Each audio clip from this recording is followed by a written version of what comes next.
What if Naruto didn't just carry the Nine Tails, but also inherited the throne of the Shadow Monarch?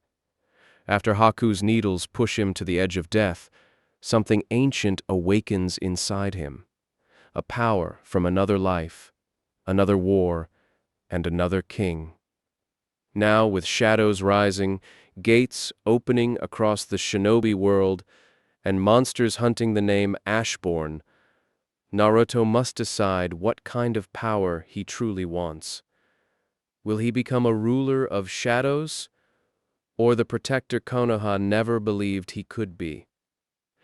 Before we begin, make sure to like the video, subscribe to the channel, and comment what if story you want next. Now let's begin. Chapter 1.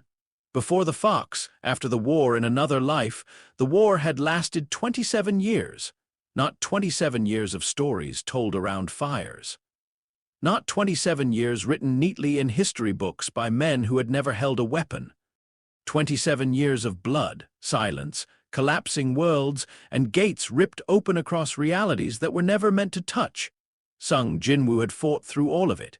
He had walked alone across battlefields where the sky was cracked like broken glass. He had faced armies that blotted out the horizon.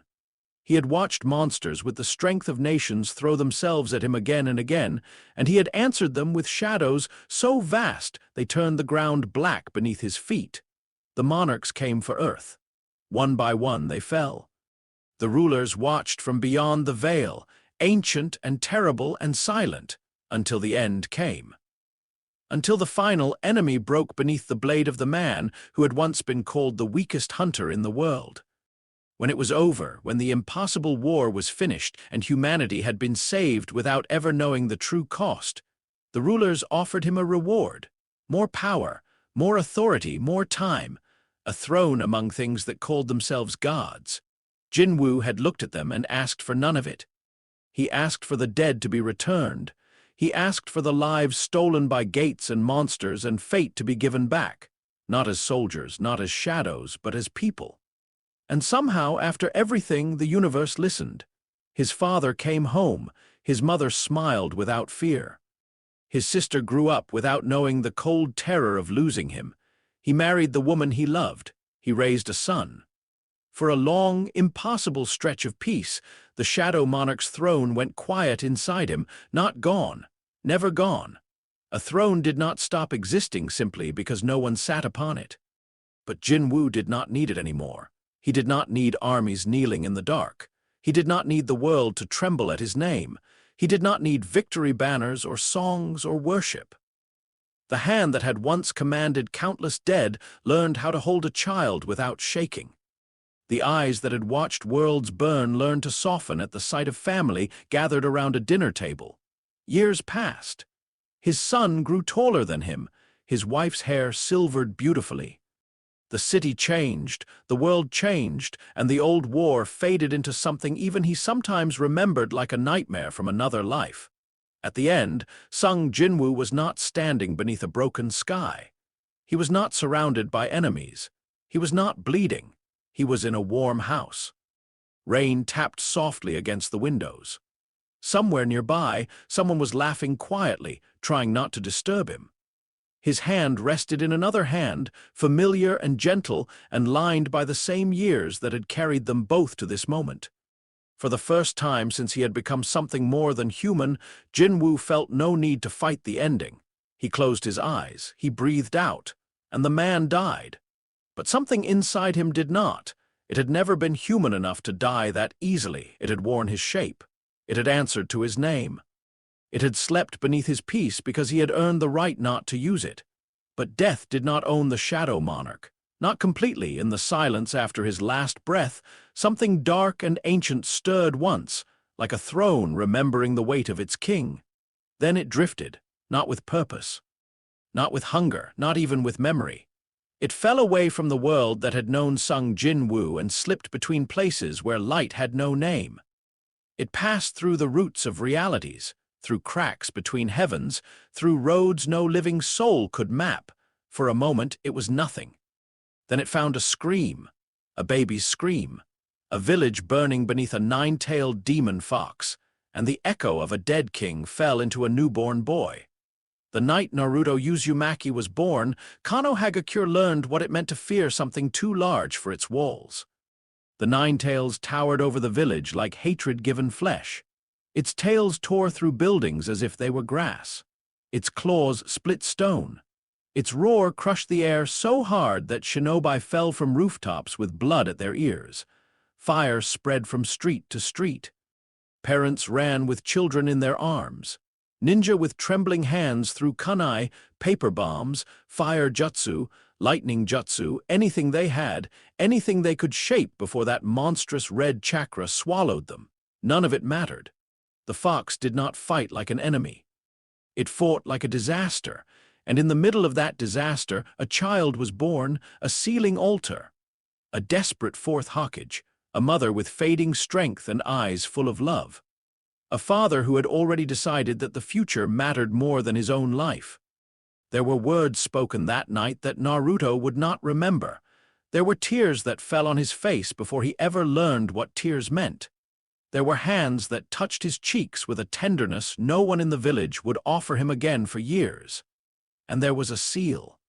The Nine Tails raged as it was dragged into a body too small to contain even a fraction of its hatred.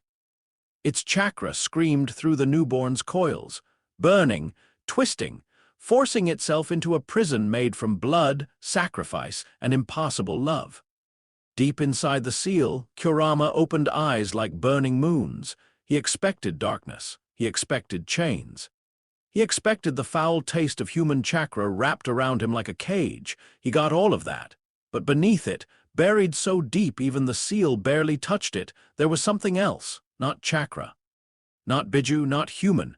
A cold, quiet depth. Kurama snarled. The thing did not answer, it did not move. It simply existed somewhere far below the child's soul, silent as a throne in an empty hole.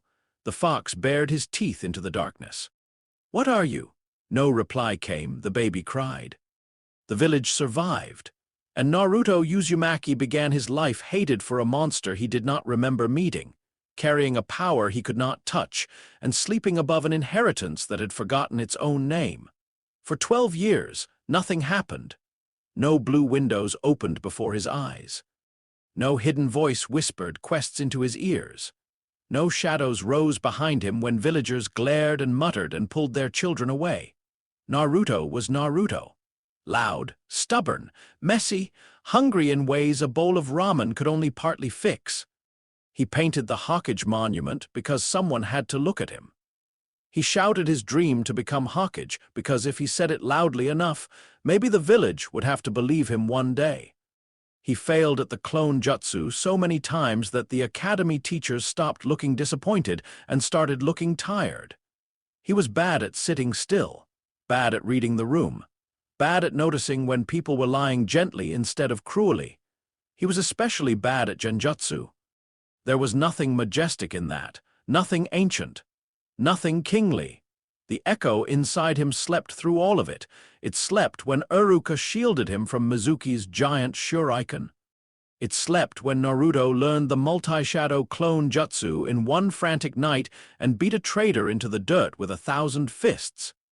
It slept when he received his forehead protector and laughed like he had just been handed the whole future. It slept when Team 7 was formed. Sasuke Uchiha sat at one side of the classroom with his hands folded and the entire room's attention bending toward him without his needing to ask for it. Sakura Haruno sat near him, glowing with the determination of someone trying very hard not to look too obvious. Naruto sat with his arms crossed and his face twisted in outrage because fate apparently had a terrible sense of humor. "Why do I have to be on a team with him?" Naruto shouted, pointing at Sasuke. Sasuke did not look at him. That somehow made it worse. Sakura's fist came down on Naruto's head a second later. "Because you're lucky to be on the same team as Sasuke-kun?" Naruto clutched his skull and glared at both of them. Across the room, Iruka sighed like a man watching a bridge collapse in slow motion. Their Jonin instructor arrived late. Very late. So late that Naruto's anger went from burning hot to creatively vengeful. A chalkboard eraser balanced above the classroom door became the first official Team 7 trap. When Kakashi Hatake stepped inside and let it fall on his silver hair without even trying to dodge, Naruto laughed like victory had been declared. Kakashi looked at them with one visible eye and the relaxed posture of a man who had walked into worse traps before breakfast. "My first impression," he said slowly, "is that I hate you." Naruto stopped laughing. The echo inside him did not stir. On the roof, they gave introductions. Sakura talked about what she liked, carefully avoiding saying Sasuke's name while somehow saying it anyway. Sasuke spoke of hatred and revenge with a flatness that made the air feel colder. Naruto declared he liked ramen, hated the 3 minutes it took to cook instant noodles, and dreamed of becoming Hokage so everyone in the village would finally acknowledge him. Kakashi listened. His eye lingered on Naruto for a fraction longer than expected. Not because he sensed a shadowed throne. Not because he knew anything about dead kings or forgotten wars. Kakashi only saw a loud boy with too much loneliness wrapped around him, wearing a smile like armor and not realizing everyone could see the dents. The bell test came next. Naruto charged first. Of course he did. He threw himself at Kakashi with all the confidence of someone who had never successfully beaten an adult in his life, and saw no reason to let that stop him. He tried punches, kicks, surprise attacks, yelling, and finally a trap so obvious Kakashi almost seemed offended by it. He ended up tied to a post. Sasuke lasted longer. Sakura tried to play smart and got caught in a genjutsu that left her screaming over an illusion of Sasuke's injured body. Naruto, watching from the post, did not understand what she had seen. He only understood that she had been scared, and that genjutsu was unfair because you could lose before you knew the fight had even started. By the end, Team 7 passed not because they were strong, but because they fed Naruto, because rules mattered less than comrades, because Kakashi, who had lost enough to know the shape of a broken team before it shattered, chose to teach them the one lesson that might keep them alive. Naruto celebrated like he had already taken the first step toward the Hokage's hat. For a while, life became smaller. D-rank missions were not the glorious shinobi work Naruto had imagined. They pulled weeds. They carried groceries. They painted fences. They chased Tora, the fire daimyo's wife's cat, through streets, over rooftops, under carts, and once directly into Naruto's face. Every mission ended with Naruto complaining loudly in the Hokage's office. Every complaint bounced harmlessly off the third Hokage's tired smile. Sasuke remained cool and distant. Sakura remained focused and frustrated. Kakashi remained late. And Naruto remained convinced that if someone just gave him a real mission, he would prove everything all at once. Eventually, the third Hokage gave them one, an escort mission. C-rank. Protect a bridge builder named Tazuna on his way back to the land of waves. Tazuna smelled like alcohol and bad decisions. He looked Team 7 over with the confidence of a man who had lied about the danger level of his own mission and was hoping children would be too inexperienced to notice. Naruto noticed nothing except that the mission was outside the village. Outside. Past the gates, into the world, he nearly vibrated with excitement. The road out of Konoha felt like freedom beneath his sandals. Trees stretched overhead. The air smelled different. The village walls shrank behind them until Naruto could almost pretend the eyes that followed him in the streets had never existed. He walked too loudly, talked too much, declared he would protect Tazuna from anything. Kakashi read his orange book and occasionally made a sound that might have been agreement. Then Naruto saw a puddle in the middle of the road. It had not rained. He did not realize that mattered. Kakashi did. The demon brothers burst from the false puddle in a flash of chains and killing intent. Metal links wrapped around Kakashi and tore him apart. For one frozen second, Naruto's entire world stopped. Their teacher was dead. Their Jonin was dead. The mission had become real in the space between one breath and the next, and Naruto's body refused to move. The demon brothers came for him. Their claws gleamed, Naruto stared. Move. He did not move. Sasuke did. Kunai pinned the chain. A clean kick, a twist, a strike. Sasuke moved like the Academy's praise had been too small for him. Sakura placed herself before Tazuna, shaking but present. Naruto stood frozen until it was already over. Kakashi reappeared from behind a tree, alive and unharmed, and dealt with the attackers as easily as breathing. Afterward, when the truth came out, when Tazuna admitted the mission was far more dangerous than C-rank, when the name Gato entered the air like a bad smell, Kakashi offered to turn back. No shame. No penalty, just the safer choice. Naruto stared at the cut on his hand where poison had entered from the enemy's claw. He remembered freezing. He remembered Sasuke moving. He remembered Sakura protecting the client. He remembered being useless. Then he drove a kunai into his own hand to bleed the poison out and swore he would never need saving again. It was reckless. It was dramatic. It was exactly the sort of thing Naruto Uzumaki would do. Kakashi's eye narrowed, caught somewhere between concern and recognition. "You'll die from blood loss before poison at that rate," he said. Naruto blinked. The moment lost some of its fire, but the promise remained. They continued. The land of waves greeted them with mist. It was not like fire country. Everything felt damp, gray, and tired. Houses leaned as if exhausted. Boats moved quietly through fog. People looked at strangers with the guarded expressions of those who had learned hope was expensive. Tazuna's lie became easier to understand there, not right, but understandable. Gato had wrapped his hands around the country's throat and called it business. The bridge was more than wood and rope and labor.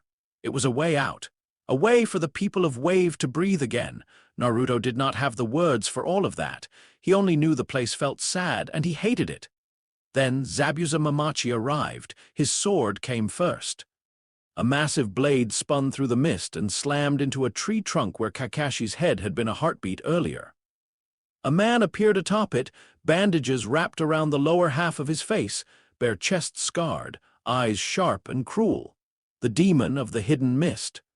Even Naruto knew that name meant danger. The air changed around Zabuza. It thickened. It pressed against the skin. Killing intent rolled from him like cold water, and Naruto felt his knees weaken before the fight even began. This was not Mizuki. This was not an academy spar. This was not a pair of hired assassins on a road. This was a shinobi who had killed before and would kill again without losing sleep. Kakashi lifted his forehead protector. The Sharingan opened. The fight that followed was too fast for Naruto to fully understand. Water clones. Hidden mist. Steel. Feints inside feints. Kakashi moved with a precision Naruto had never seen, but Zabuza kept matching him, pressuring him, dragging him toward water. Then Kakashi was trapped. The water prison jutsu held him in place, and Zabuza created a clone to finish the rest. Naruto felt the same freezing terror from the road curl around his legs. Not again. The clone came at them. Sakura guarded Tazuna. Sasuke moved. Naruto wanted to move too, and this time, shame burned hotter than fear. He threw himself into the fight with Sasuke, not smoothly, not beautifully, but with desperate stubbornness. The plan formed between them without words, becoming friendship. Naruto became the distraction. Sasuke became the blade. A transformed Shuriken became Naruto. A hidden throw forced Zabuza's hand from the water prison. Kakashi broke free. The real battle resumed. When it ended, Zabuza was beaten. Kakashi's Kappa jutsu overwhelmed him, and for one shining second, Naruto thought that was it. Their first real enemy defeated. Their first real mission turning around. Then needles struck Zabuza's neck. A masked hunter nin appeared on a branch and declared the missing nin dead. Naruto stared at the body. Something about it bothered him, but he did not know enough to name why. The hunter nin took Zabuza away. Kakashi collapsed from Sharingan exhaustion. Team 7's victory suddenly felt much less victorious. They recovered at Tazuna's house. Naruto met Inari, Tazuna's grandson, a boy with hurt eyes and no patience for dreams. Inari hated heroes because he had watched one die. He hated Hope because Hope had failed his family in public, brutal fashion. Naruto hated him immediately. Then, slowly, he understood him, not fully. Naruto had never had a father taken from him in front of a country, but he knew what it felt like when adults looked away. He knew what it felt like to be small in a world that had already made up its mind about you. Training began. Tree climbing, chakra control. A simple exercise that turned out not to be simple at all. Sasuke learned quickly. Sakura learned almost instantly. Naruto failed, fell, shouted, tried again, fell again, shouted louder and kept going long after his body begged him to stop. Days blurred, feet hit bark, chakra surged, slipped, steadied. Naruto trained until his hands shook and his legs felt hollow. He trained because Sasuke was ahead. He trained because Sakura was watching. He trained because Kakashi expected effort. He trained because Wave looked like a place where weak people got crushed, and he could not stand the thought of staying weak. Somewhere inside him, beneath chakra and exhaustion and dreams of orange Hokage robes, the sleeping echo remained silent. Not because there was no danger. Because Naruto had not yet stood at the edge, not truly. The bridge became that edge. Mist covered everything the morning they went to protect Tazuna. It swallowed the half-built structure, the workers, the water below. Every sound came muffled. Every shape looked uncertain. Then the workers were found unconscious. Kakashi's posture sharpened. Naruto felt his stomach tighten. Zabuza stepped out of the fog alive. Beside him stood the masked hunter Nin. The lie revealed itself. Haku! That was the boy's name. He removed the mask, and Naruto stared because the face beneath it was soft and calm and younger than he expected. Not much older than them. Maybe not older at all in the ways that mattered. Haku did not look like a monster. That made everything worse. The battle split apart quickly. Kakashi faced Zabuza. Sasuke faced Haku. Naruto, late and loud as ever, charged into the wrong part of the fight with all the grace of a thrown brick. Ice mirrors rose around them. One after another they formed in a perfect circle, shining and cold, trapping Naruto and Sasuke inside. Haku stepped into a mirror, then another, then all of them. Needles flashed from every direction. Sasuke moved first, Sharingan beginning to wake in his eyes, body twisting to protect vital spots. Naruto tried to follow the movement and failed. Pain sparked across his arms, shoulders, legs. Senbon buried into flesh with terrifying precision. He made clones, they burst apart. He charged. Haku was not there. He screamed in frustration and swung at reflections while the real attacks came from angles he could not see. Sasuke fought better. Of course, Sasuke fought better. Even bleeding, even slowing, even breathing hard, he tracked more than Naruto could. He shoved Naruto out of the path of needles that would have struck deeper. He snapped orders. He adapted, and then his body started failing too. Naruto's anger changed shape. It stopped being about rivalry. It stopped being about proving himself. It became fear, not for himself, for Sasuke. For the boy who annoyed him. The boy who looked down on him. The boy who had still moved when Naruto froze on the road. The boy who somehow had become part of the small circle Naruto's heart had started calling precious without asking permission. Haku's needles came again. Naruto saw them too late. Sasuke did not. He threw himself in front of Naruto. The impact was quiet. That was the worst part, not dramatic, not loud, just a body catching what had been meant for someone else. Sasuke hit the ground. Senbon stood from his neck and chest and shoulders like thin silver grass. Naruto stared. The bridge vanished. The mist vanished. The mirrors, the mission, Haku, Zabuza, Gato, Wave, all of it collapsed into the sight of Sasuke lying still at his feet. Something inside Naruto cracked open. Red chakra surged. Kurama lifted his head behind the seal, grinning because rage was a door he understood. Yes, the fox thought, hate, use it. Naruto screamed. The chakra burst from him in a wild, burning cloak. The ice trembled. Haku's eyes widened for the first time. Naruto moved faster, stronger. Not like a king, like a wounded animal. He smashed through mirrors. He struck Haku hard enough to send him skidding across the bridge. He stood over the fallen boy with claws of chakra curling from his fingers and fangs pressing against his lip. Haku looked up at him, not afraid, sad. "If I can no longer protect my precious person," Haku said softly, "then I have no purpose." Naruto's fist shook. The words hit somewhere deeper than anger, precious person, purpose. Weapon. Tool. The red chakra flickered. Across the bridge, Kakashi prepared his finishing strike against Zabuza. Lightning gathered in his hand, screaming like 1,000 birds. Haku heard it, his eyes shifted. In that instant, Naruto understood what Haku was going to do. No.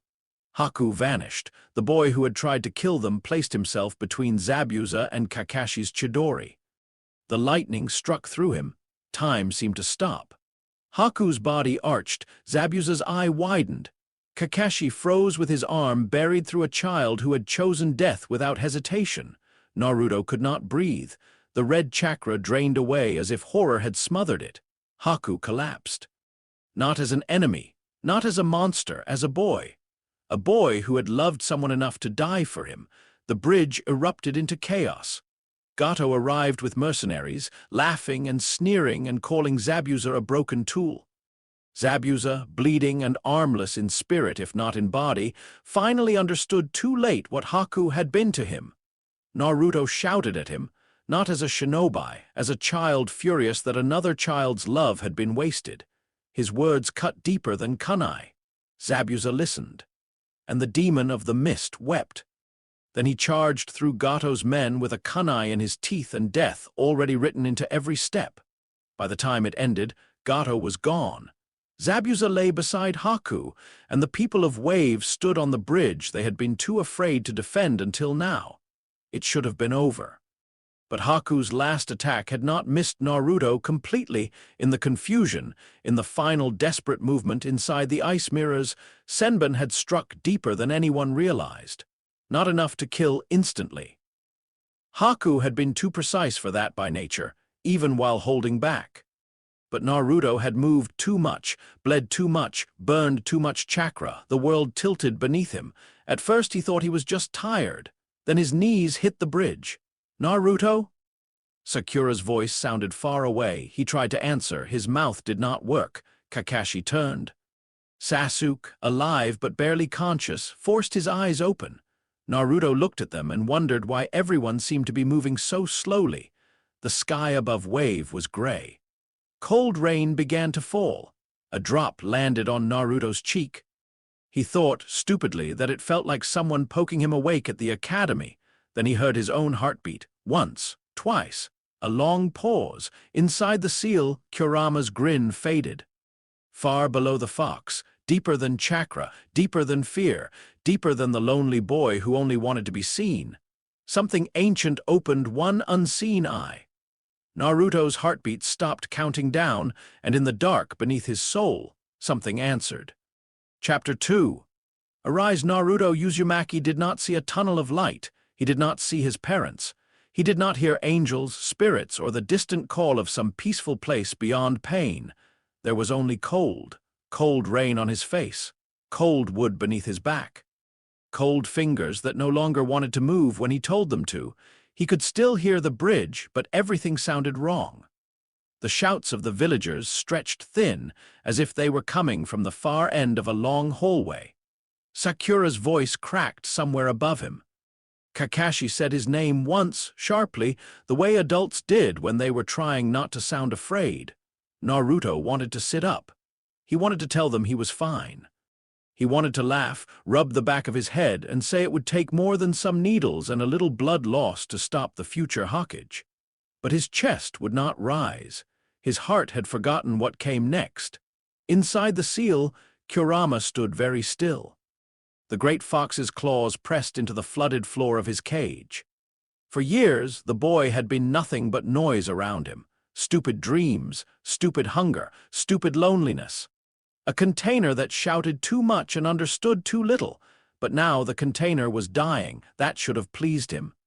It did not, because something below them had moved, far beneath the seal, beneath the boy's chakra network, beneath the cage that held the nine tails. There was a darkness that did not belong to beast or human.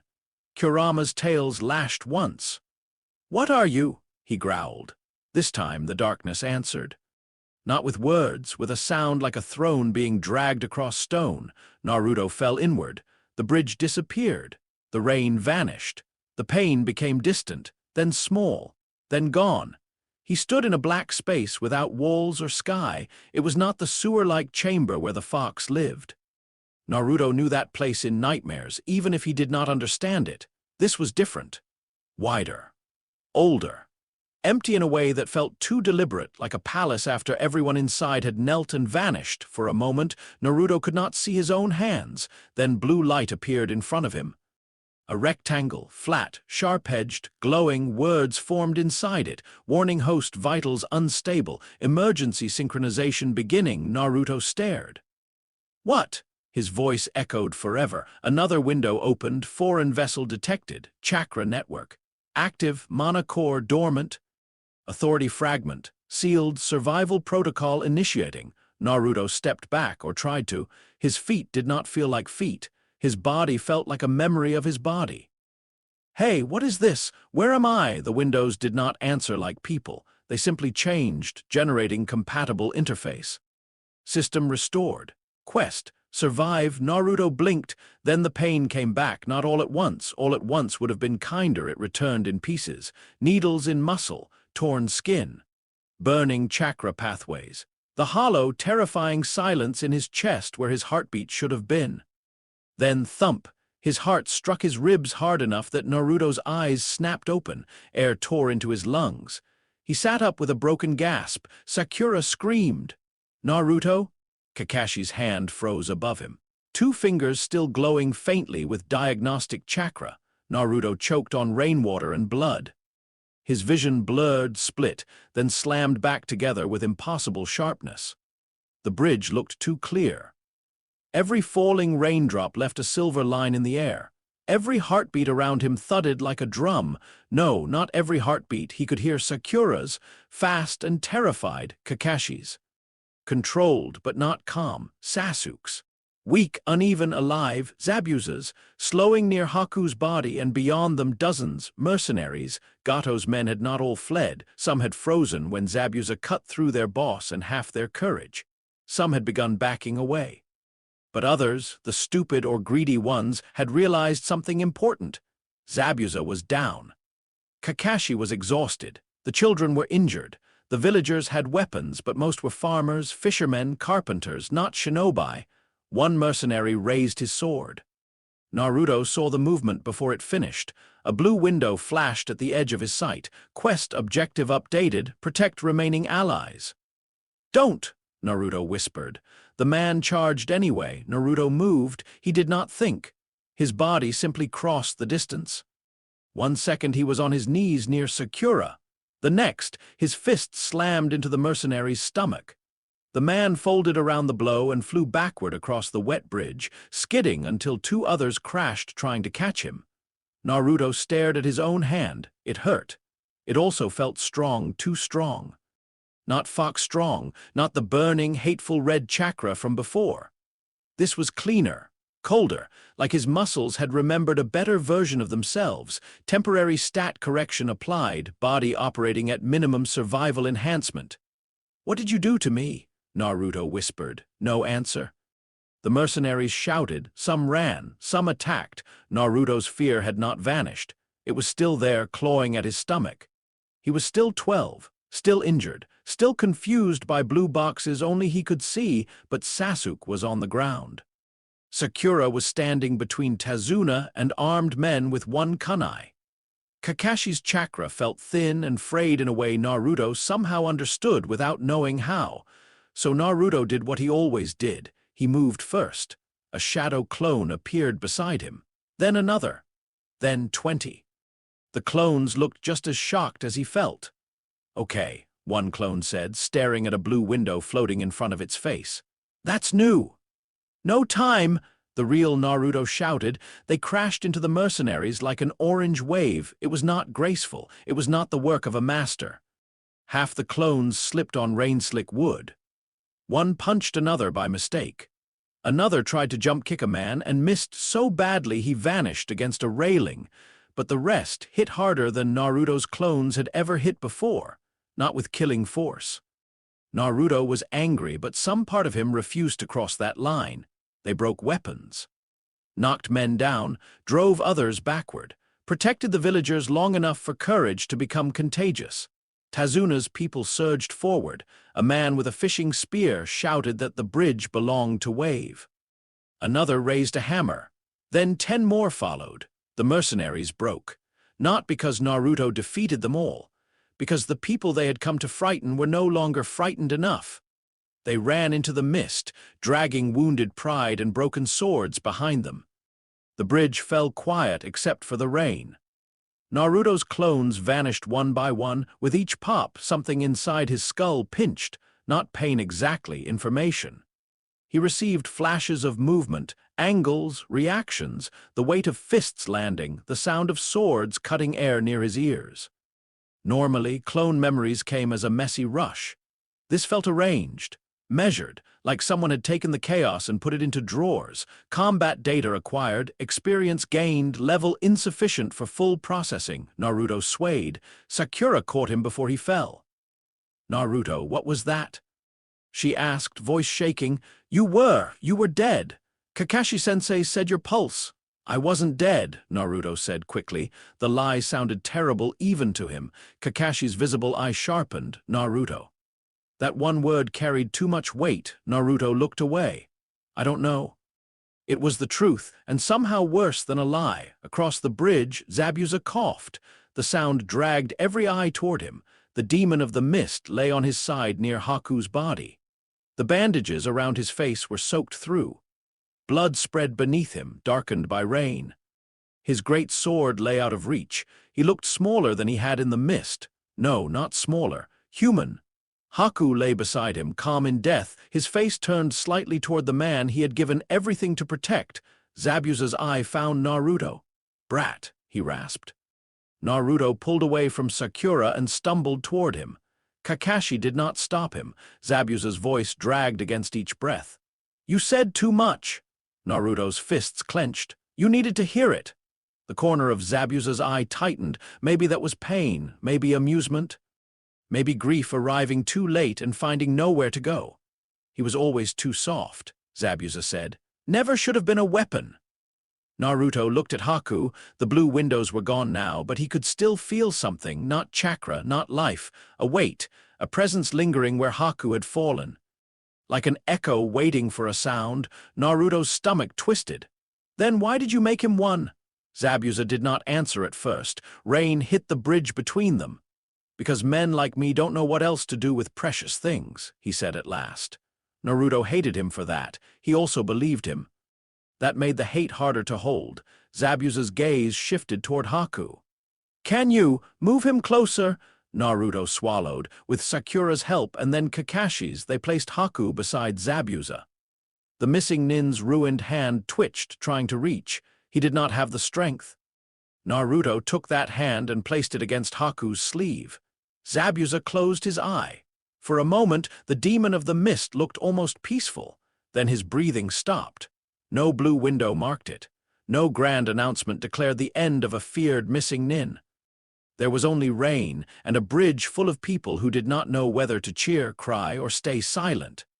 Naruto stared at the two bodies.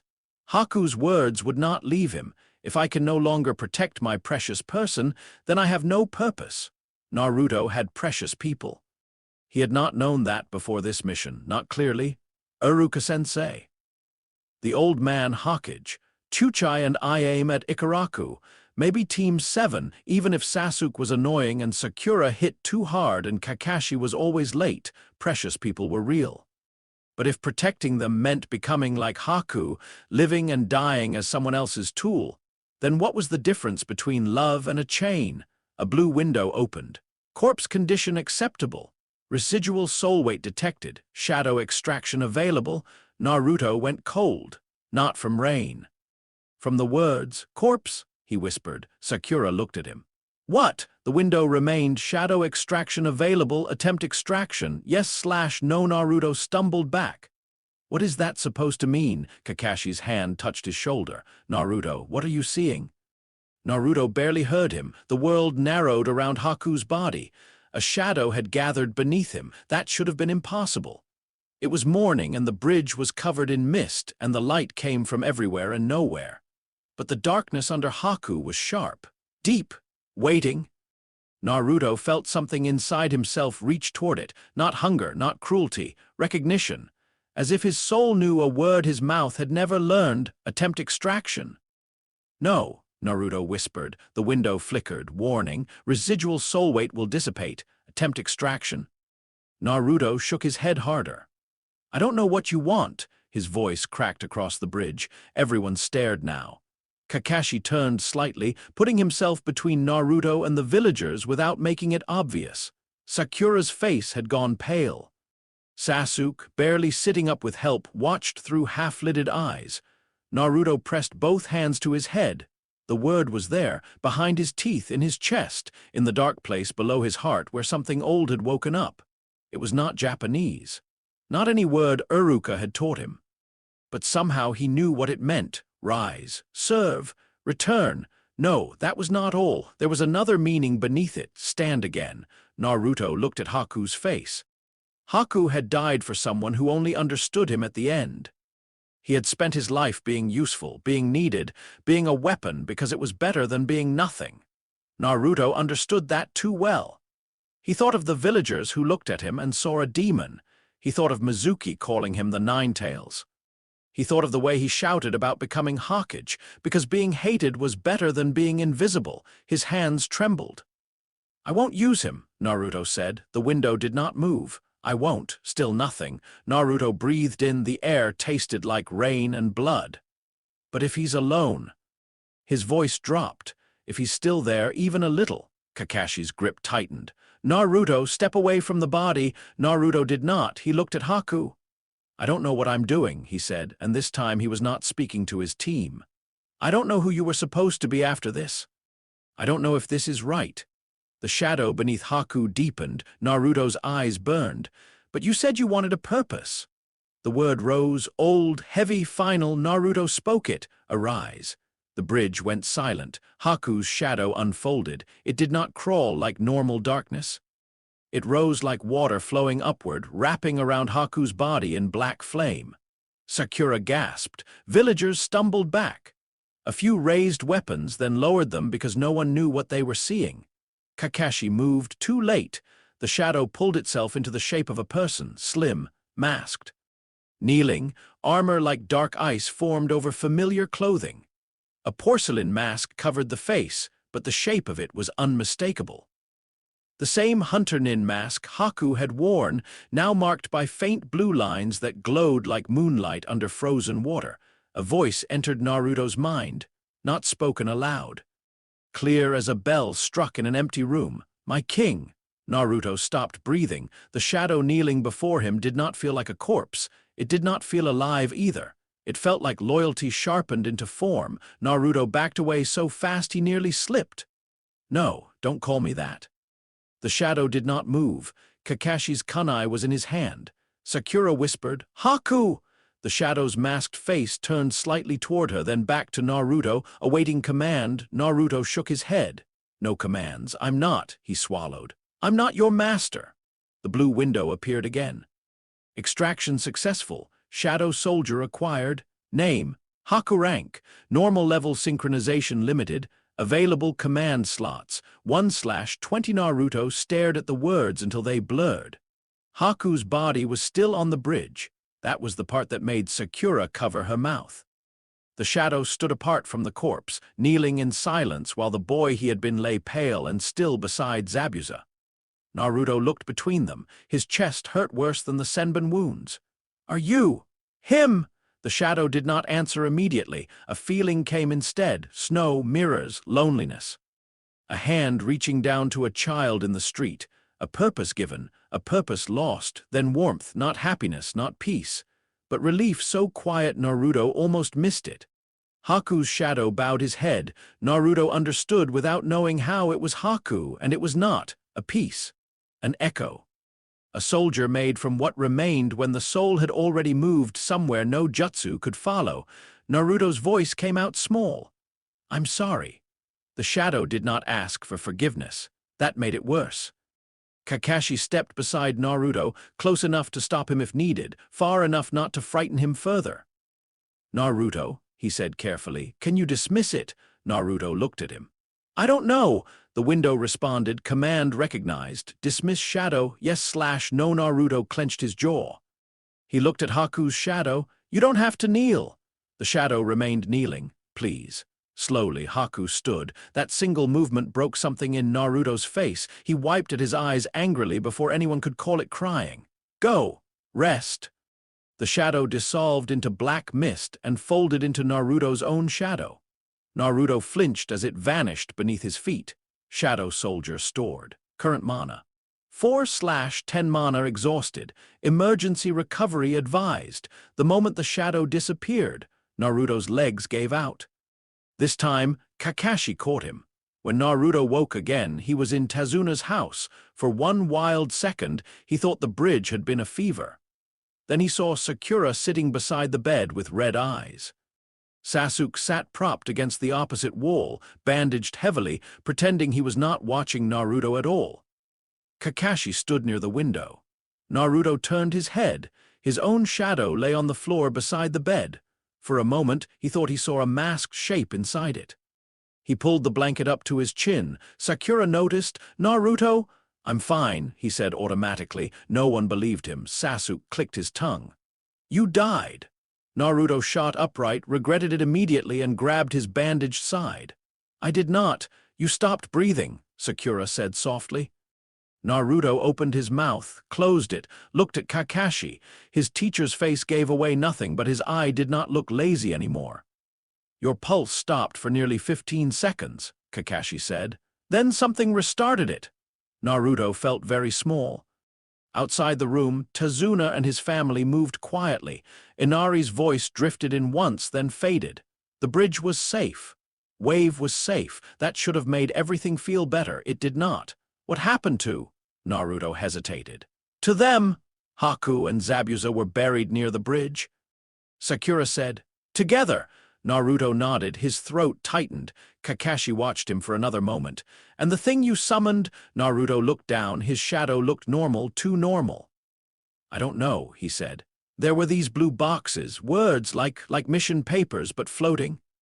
"It said something about extraction, about a shadow." Sasuke's eyes sharpened. "What kind of jutsu was it?"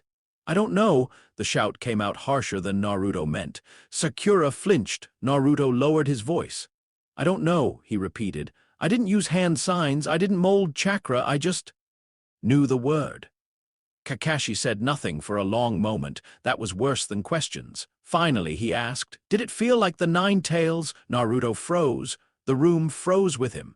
Sakura looked from Kakashi to Naruto, confused by the sudden heaviness in the air. Sasuke's gaze narrowed, catching the reaction even if he did not understand the meaning behind it. Naruto gripped the blanket.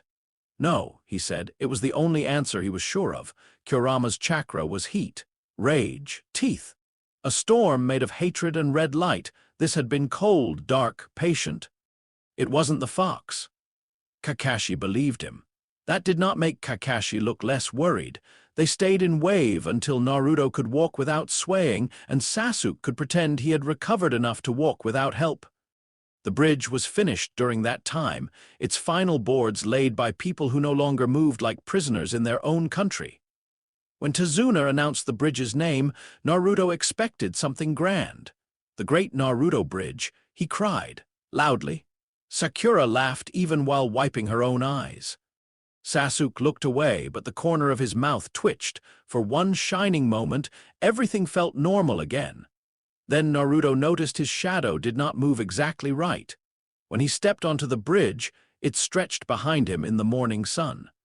For half a heartbeat, another shape stood inside it, tall and still, watching over him. Naruto said nothing on the road back to Konoha. He tried to act like himself. He complained about being hungry. He challenged Sasuke to races. He asked Kakashi when they would get an A-rank mission, then immediately changed it to B rank when Sakura threatened him.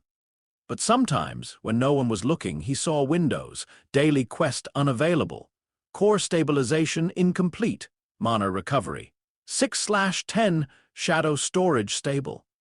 He learned quickly that waving his hands through the windows did nothing. Shouting at them only made Sakura ask if his head injury was worse than they thought. Ignoring them made them fade after a few seconds. At night, while the others slept, Naruto sat awake under a tree and whispered, "Status." Nothing happened. He felt stupid. Then he whispered it again, more angrily, "Status." A window opened. Status name, Uzumaki Naruto title.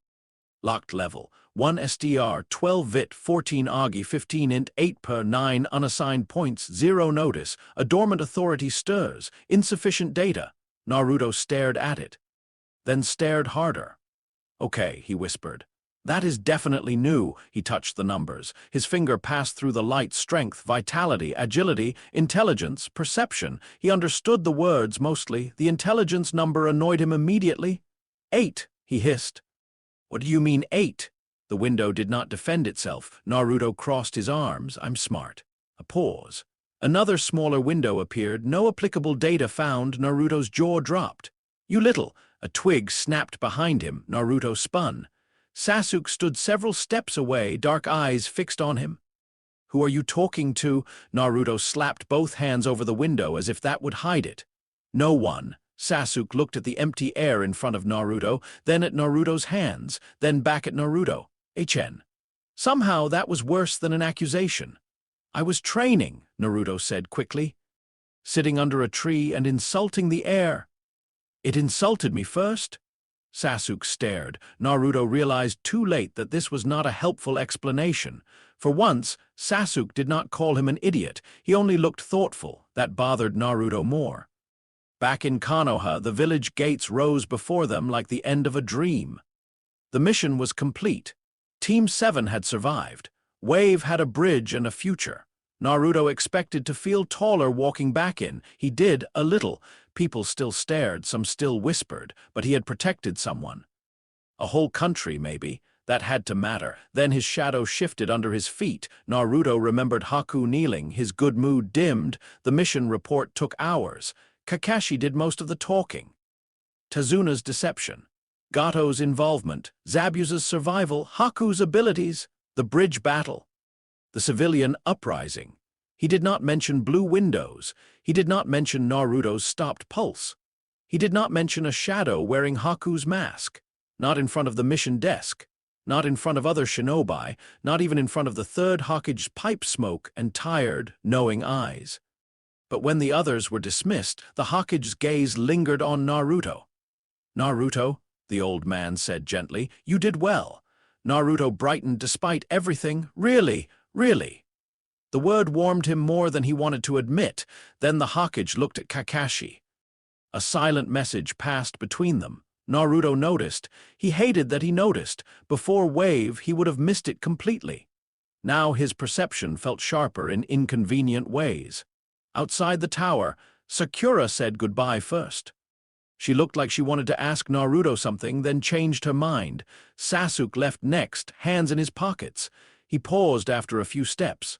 "You were different on the bridge," he said without turning around. Naruto forced a grin.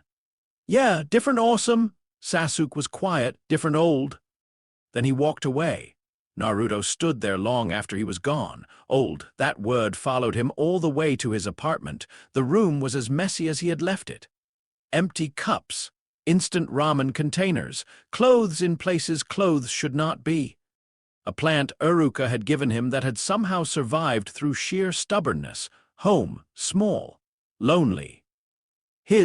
Naruto shut the door and leaned against it. For the first time since the bridge, no one was watching. The grin fell off his face. He slid down to the floor.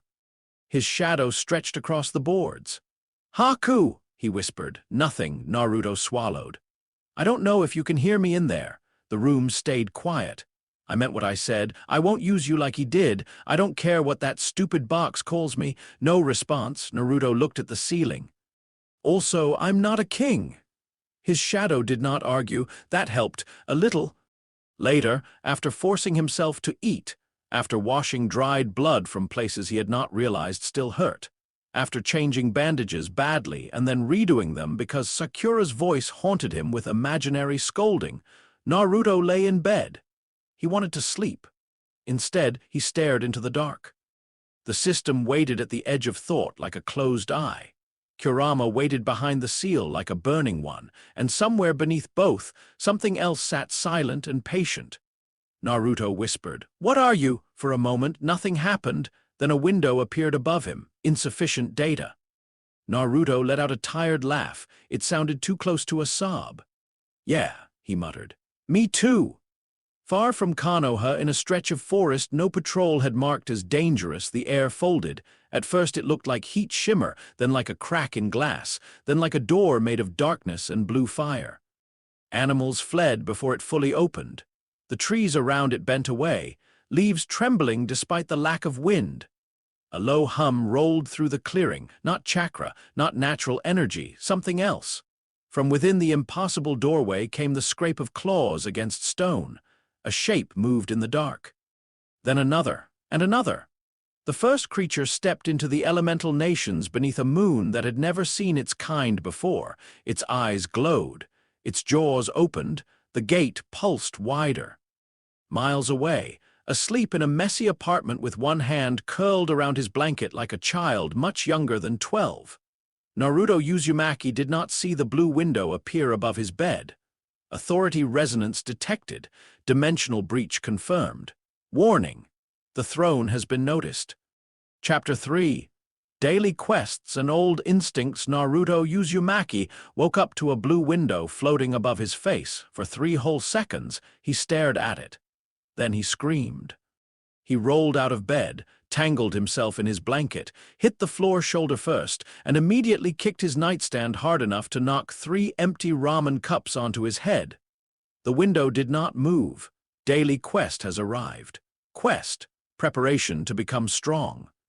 Push-ups: 0/100 sit-ups, 0/100 squats, 0/100 running, 0/10 km warning. Failure to complete the daily quest will result in a penalty.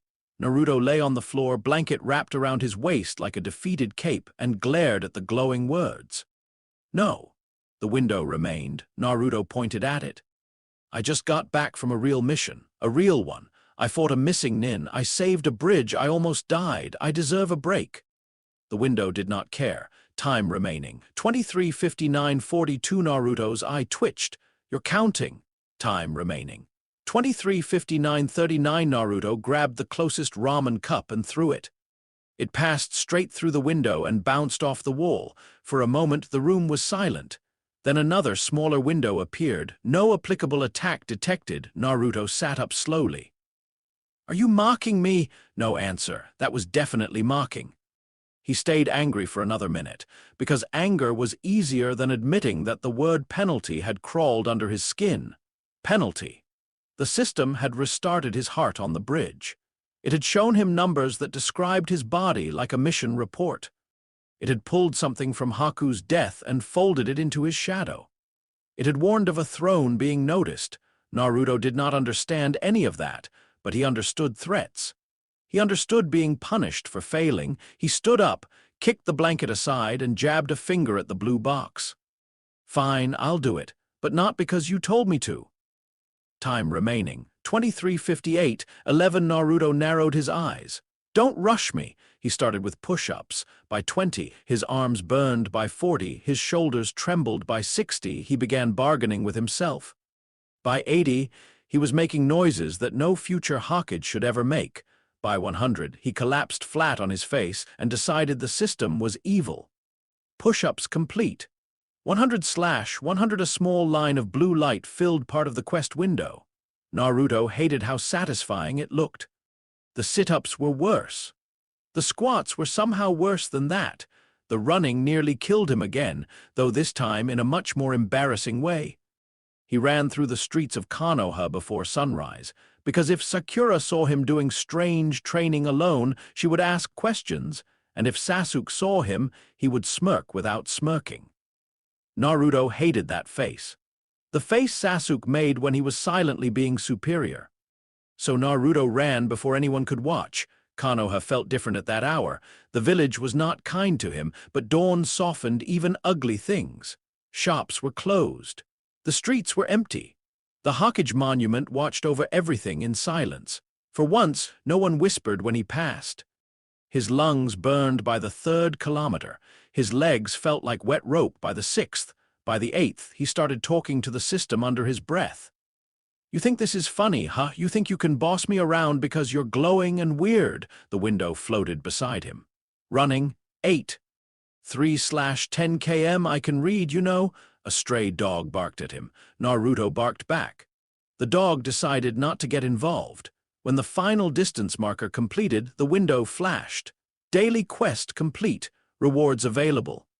Reward 1, full recovery. Reward 2, status points +3. Reward 3. Random box." Naruto stopped so abruptly he almost fell forward.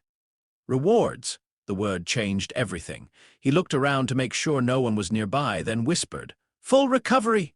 Warmth spread through his body, not chakra. Not Kurama's heat. This was different. Clean and even, like someone had taken every aching muscle, every bruise, every tired breath, and reset them to morning. Naruto straightened. His arms no longer hurt. His legs no longer shook. The lingering soreness from wave faded until only memory remained. He stared at his hands, then he grinned. "Oh, that is useful."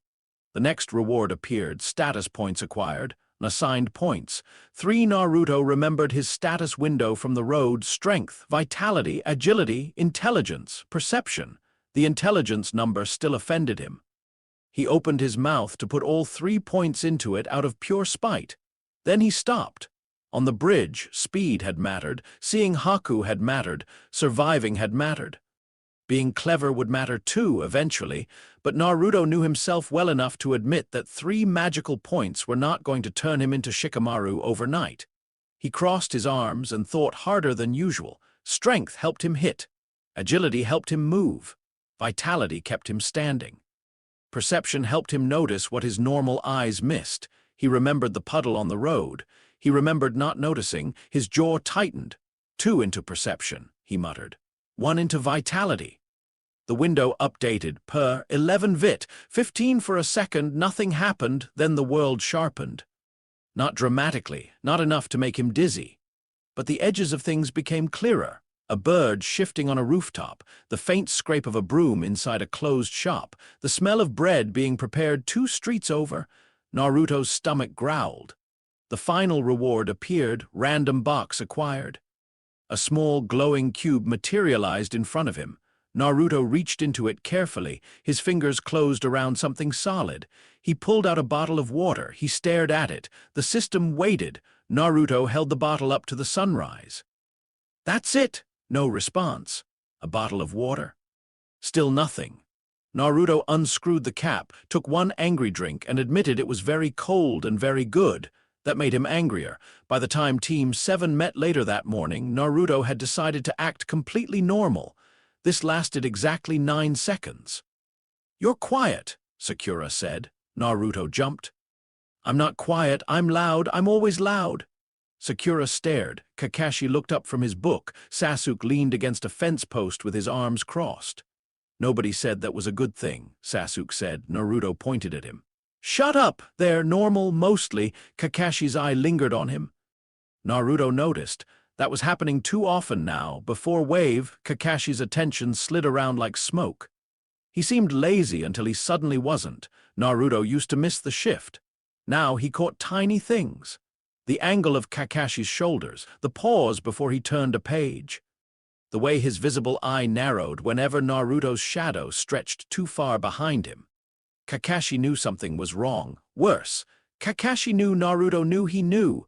Their missions returned to D-rank. Naruto complained, but not as much as before. Pulling weeds was boring, but after Wave, boring had changed. Boring meant nobody was bleeding. Boring meant Sakura was muttering about dirt under her nails instead of screaming his name over a stopped pulse. Boring meant Sasuke was annoyed, not dying at Naruto's feet. Still, boring was boring. And the system kept appearing every morning. Daily quest has arrived. Naruto tried ignoring it once. Only once. That night, after deciding the system could not possibly be serious about punishment, Naruto fell asleep without completing the final 2 kilometers of running. He woke up somewhere else. A desert stretched around him beneath a red sky. The air was hot enough to burn his throat. The sand shifted. Then something huge moved beneath it. Naruto ran for his life for 4 hours. He returned to his bed at dawn covered in sweat, shaking, and absolutely certain of 2 things. First, the penalty was real. Second, the system was evil. He never missed another daily quest. At first, he kept the training hidden. Then he realized hidden training was hard when one of your teammates had a growing Sharingan, and your teacher was a former Anbu with 1 normal eye and 1 famous eye. Sasuke caught him doing push-ups behind training ground 3, again. "You train like Lee now?" Sasuke asked. Naruto pushed up with a grunt. "Lee has better eyebrows." "That's not an answer." "Wasn't trying to give you one." Sasuke stayed. Naruto completed another push-up, then another. The silence stretched. Finally, Sasuke said, "You were slower than me before wave." Naruto paused. There it was. The thing between them, not friendship, not hatred, not yet rivalry the way Naruto understood it, something sharper. Sasuke had spent his whole life being the genius, the survivor, the last Uchiha. The boy everyone expected greatness from. Naruto had been the failure who shouted too loudly and got in the way. Wave had cracked that picture, not shattered it, but cracked it enough for Sasuke to see something unfamiliar behind Naruto's grin. Naruto pushed himself upright and wiped sweat from his chin. "Maybe you were just too slow to notice." Sasuke's eyes narrowed. Naruto grinned because it was easier than explaining anything. They sparred. Sasuke won, barely. That was new too. He still had better technique, better form, better timing. He read Naruto's moves with clean, efficient precision, and Naruto still telegraphed half his attacks like he was announcing them for an audience. But Naruto recovered faster. He adapted faster. And when Sasuke landed a clean kick to his ribs, Naruto saw the second strike coming before Sasuke even finished shifting his weight. Naruto ducked. Sasuke's foot cut through empty air. For a moment, both boys froze. Then Naruto slammed a shoulder into Sasuke's stomach and sent him skidding backward. Sasuke caught himself with one hand. His expression changed, not anger, not exactly recognition. Naruto felt a strange thrill in his chest. Then Sasuke smiled. It was small, dangerous. "Again," Sasuke said. Naruto smiled back, gladly. Sakura found them an hour later, both bruised, panting, and pretending they were not enjoying themselves. "You idiots," she said, though her voice carried less heat than usual. Naruto opened his mouth to answer. A blue window appeared between him and Sakura's face. Combat data acquired, minor proficiency increase. Taijutsu. Naruto blinked. Sakura noticed. "What?" "Nothing. You looked at something." "No, I didn't. You did." "I looked at your forehead." Sakura's eye twitched. Sasuke quietly stepped away. Naruto realized his mistake 1 second too late. The punch landed exactly where tradition demanded. While Naruto trained, Kakashi investigated. He did it quietly. That was Kakashi's way. He checked the mission report again. He spoke to the medic who had examined Naruto after wave. He reviewed what little could be safely written about Naruto's seal without raising questions in the wrong offices. The stopped pulse bothered him. The shadow bothered him more. Kakashi had seen forbidden jutsu. He had seen summoning contracts. He had seen killing techniques from villages most genin did not even know existed. What Naruto had done on the bridge fit none of them cleanly. It had not been chakra. That was the worst part. Kakashi had felt chakra before. Everyone in their world had. Chakra had texture, pressure, flavor to trained senses. Even the Ninetales chakra, monstrous as it was, still belonged to the same broad language. The thing that rose from Haku's corpse had spoken a different language entirely. And yet it had obeyed Naruto, not like a summon, like a soldier. Kakashi did not like the implications of that. He liked even less that Naruto seemed frightened of it. A child drunk on sudden power was dangerous. A child terrified of sudden power was fragile. Naruto was both. So Kakashi watched. He watched Naruto's stamina increase by impossible margins. He watched his reaction time sharpen. He watched him trip less, notice more, and occasionally stare at empty air with an expression of deep personal offense. That last part was almost comforting.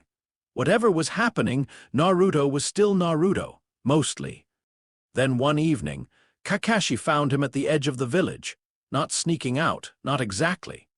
Naruto had discovered the weak point in the patrol rotation by accident, then immediately used it like someone with no survival instinct and too much curiosity. Kakashi crouched upside down on a tree branch and watched his student stare into the forest. A ripple hung between two trees, small, unstable, almost invisible unless one knew where to look. Kakashi's eye narrowed. It was not a barrier, not a genjutsu, not a summoning mark. Naruto reached toward it. Kakashi prepared to move. Then Naruto whispered, "I knew it." A window only Naruto could see had appeared moments earlier. Dimensional breach detected. Rank: E-gate stability. 14 minutes remaining. Recommended level 1+. Naruto's first instinct had been to find Kakashi. His second instinct had been to worry that Kakashi would seal it, report it, lock Naruto in a hospital, and call 3 old men with serious faces to talk about him like he was a problem. His third instinct had been the loudest. If this had something to do with him, he needed to know. So he stepped through. Kakashi moved, too late. The ripple swallowed Naruto and snapped shut behind him. For the first time in years, Kakashi Hatake froze. Inside the gate, Naruto landed hard on stone. The forest vanished. He was in a tunnel. The walls looked like dark rock, damp and uneven. Blue crystals glowed faintly along the ceiling, casting just enough light to make every shadow look alive. Naruto scrambled to his feet. "Okay," he said to himself. "Bad idea. A window opened. You have entered an instant dungeon. Defeat all enemies to exit." Naruto stared. "Very bad idea." A sound came from deeper in the tunnel, clicking, claws on stone. Naruto reached for a kunai. His hand shook. He hated that. He had faced Zabuza. He had faced Haku. He had watched death from close enough to smell blood in the rain, but this was different. This place did not belong to his world. 3 creatures crawled into view. They were smaller than people, hunched and gray-skinned, with long arms, black claws, and mouths full of sharp teeth. Their eyes glowed a sickly yellow. They looked at Naruto. Naruto looked at them. Then all 3 screamed. Naruto screamed back louder. Shadow clones filled the tunnel. The fight was ugly. The creatures were not shinobi. They did not faint. They did not use hand signs. They simply lunged, clawed, bit, and moved with a horrible crawling speed that made Naruto's skin crawl. His first clone vanished instantly. The second landed a kick. The third got bitten. Naruto threw a kunai into one creature's shoulder and learned that monsters could bleed black. Enemy. Lesser dungeon goblin threat. "E-goblin?" Naruto shouted. "What is a goblin?" The goblin did not answer. It jumped at his face. Naruto ducked, punched upward, and felt bone crack beneath his fist. The creature hit the wall and slid down. Enemy defeated, experience gained. Naruto did not have time to celebrate. The other 2 came together. He made more clones, used the tunnel's narrow space, and finally overwhelmed them by pure numbers. One clone held an arm. Another grabbed a leg. The real Naruto drove a kunai into the creature's chest because there was no clean way to end it otherwise. When the last goblin stopped moving, Naruto backed away, breathing hard. His hands were wet with black blood. His stomach twisted. Monsters were not human. That was supposed to make it easier. It did not. A window appeared over the corpses. Shadow extraction unavailable. Target soul weight insufficient. Naruto stared at it. "Good," he whispered. He meant it. Mostly. The dungeon continued. More goblins waited deeper inside. A larger one with a rusted club nearly broke Naruto's arm. He learned quickly that his chakra and whatever the system called mana were not the same. Shadow clones still drained chakra. The strange pressure he felt when calling toward his shadow belonged to something colder.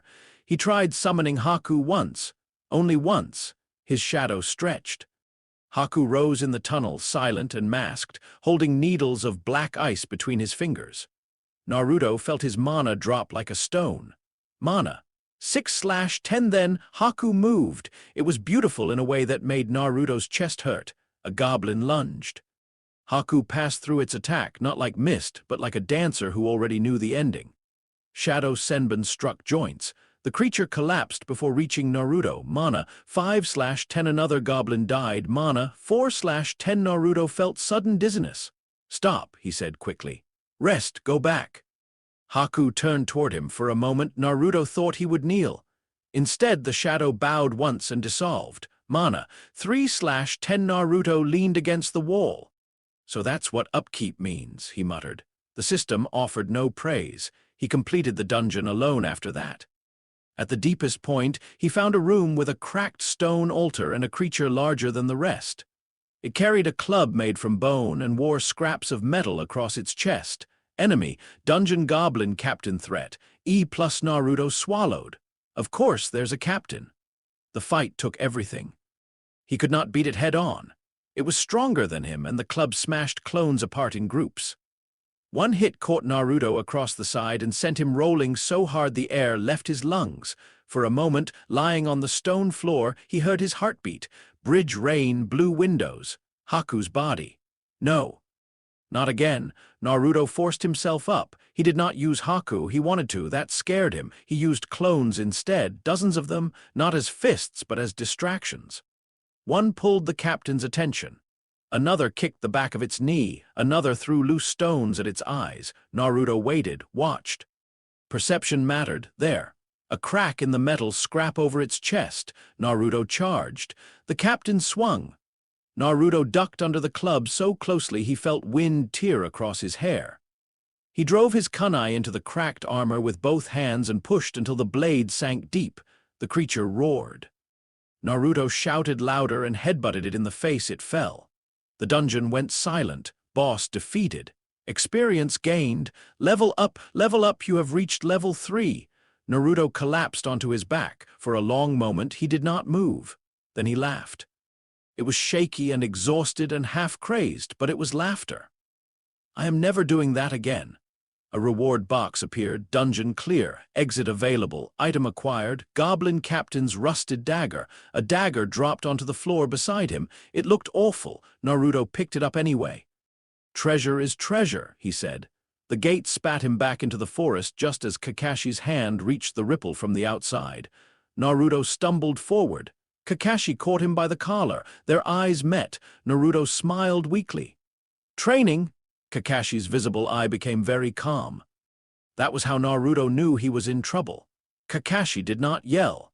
That made it worse. He dragged Naruto back inside the village, checked him for injuries, made him eat, then sat him down on a training post at Ground 7 while the sun disappeared behind the trees. You entered an unknown spatial anomaly alone, Kakashi said. Naruto looked at his sandals. It was tiny. Naruto. It said recommended level 1. Kakashi closed his eye. When he opened it again, his voice was softer. What said that? Naruto hesitated. Then, slowly, he told him, not everything. Not the Shadow Monarch. Naruto did not know that name, not the throne. The word felt too heavy, but he told Kakashi about the windows, the daily quests, the numbers, the gate, the monsters. Haku draining the strange energy called mana. Kakashi listened without interrupting. That helped, a little. When Naruto finished, the clearing had gone dark. Kakashi looked older than usual. You understand why this is dangerous, he said. Naruto frowned. Because monsters? Because secret power attracts people who want to use it. Because unknown power can hurt the person carrying it. Because you are 12, and 12-year-olds are terrible at judging what they can survive. Naruto opened his mouth. Kakashi raised a finger. And yes, that includes you. Naruto closed his mouth. For once, he had no easy comeback. Kakashi sighed. I won't report every detail yet. Naruto's head snapped up. Really? Not because this is safe, Kakashi said. Because I don't know who should be trusted with it. The Hokage will need to know more eventually.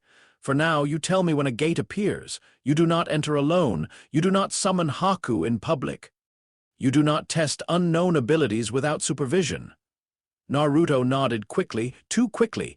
Kakashi gave him a flat look. Naruto? I promise, Naruto said. He meant it at the time, mostly. The next morning, Kakashi announced something that pushed gates and goblins and blue windows to the back of Naruto's mind. The Chunin exams are coming up. Naruto stared, then exploded. Yes, birds fled Training Ground 7. Sakura looked uncertain. Sasuke looked interested. Naruto looked like someone had just handed him a mountain and dared him to climb it. Kakashi explained the risks. The exams were dangerous. Genin could be injured. Some could die. They had to enter as a team. Naruto heard all of that. He also heard opportunity. A chance to prove himself in front of everyone. A chance to show Konoha that the boy they whispered about could stand among the best. A chance to catch up to the shape his own future kept promising and hiding from him. Sakura hesitated, as she did in canon, weighed down by fear and the knowledge that the boys were pulling ahead. Naruto noticed this time, not perfectly, but enough. That evening he found her near the academy, sitting alone with a book open and unread in her lap. "You're thinking too loud," he said. Sakura looked up. "That doesn't even make sense." "It does when Shikamaru says it." "You're not Shikamaru. Good, I have better hair." She almost smiled. Naruto sat beside her, leaving more space than usual. For a while neither spoke. Then Sakura said, "You and Sasuke-kun are changing." Naruto picked at a loose thread on his sleeve. "Yeah, you especially." He did not answer. Sakura looked down at her hands. "In Wave, I stood there guarding Tazuna-san while you two almost died. I know that was the mission, but it still felt like I was behind glass." Naruto understood that better than she knew. "I froze on the road," he said. Sakura blinked. "When those two guys attacked. Sasuke moved, you moved, I just stood there." He forced a grin, smaller than usual. "So I decided I didn't like that version of me." Sakura studied him. "Is that why you're training so much?" "Partly." "And the rest?" Naruto looked at his shadow. It looked normal in the evening light. "I don't know yet." That was not a good answer, but it was honest. The day of the Chunin exams arrived with too many genin and too much noise. Naruto loved it immediately. The academy halls were packed with teams from other villages. Sand, sound, rain, grass, Konoha.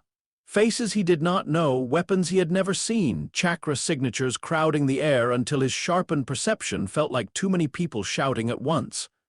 He saw Gaara for the first time in the hallway.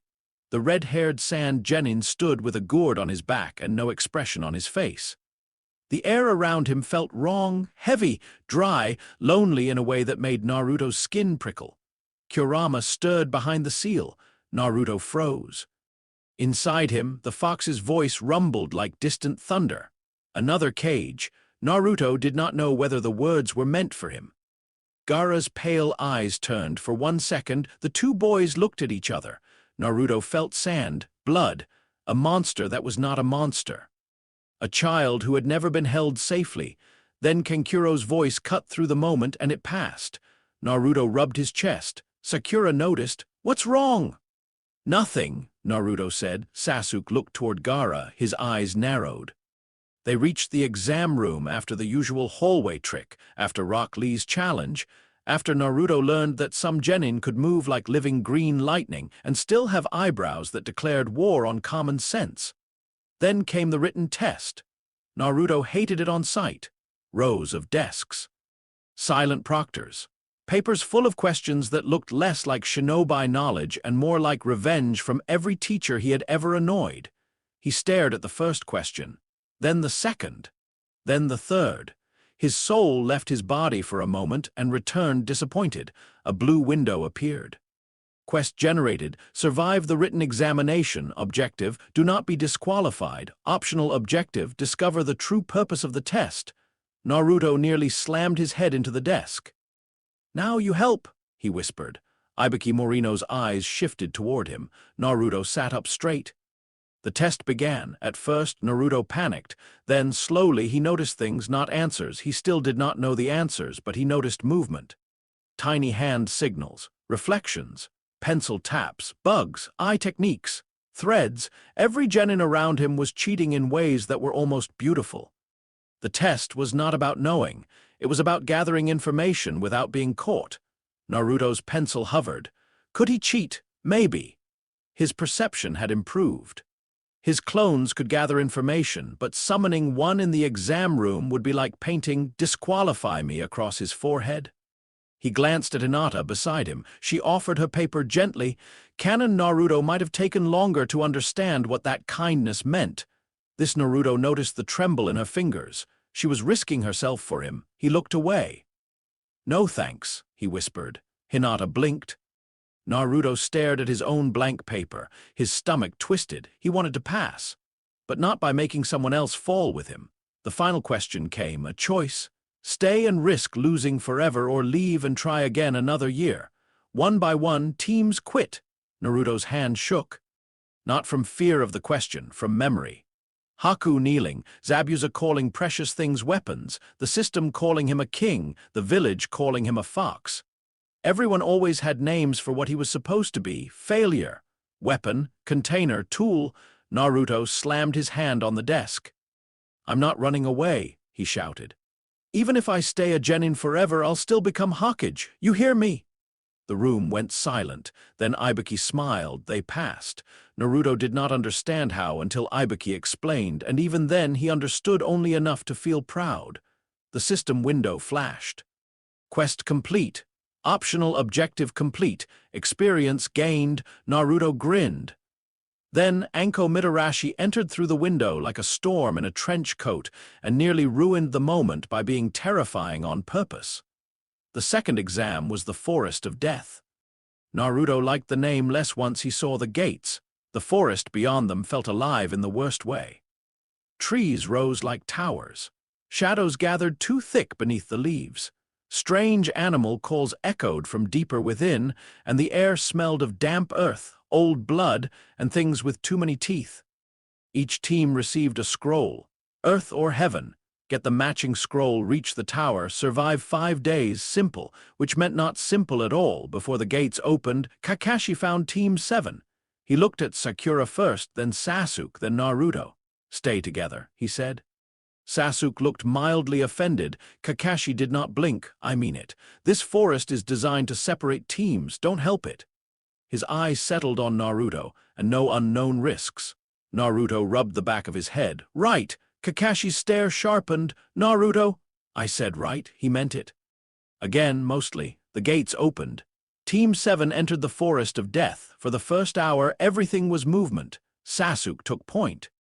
Sakura tracked landmarks. Naruto complained just enough to prove he was not scared. He was scared, not openly, but the forest pressed against his perception.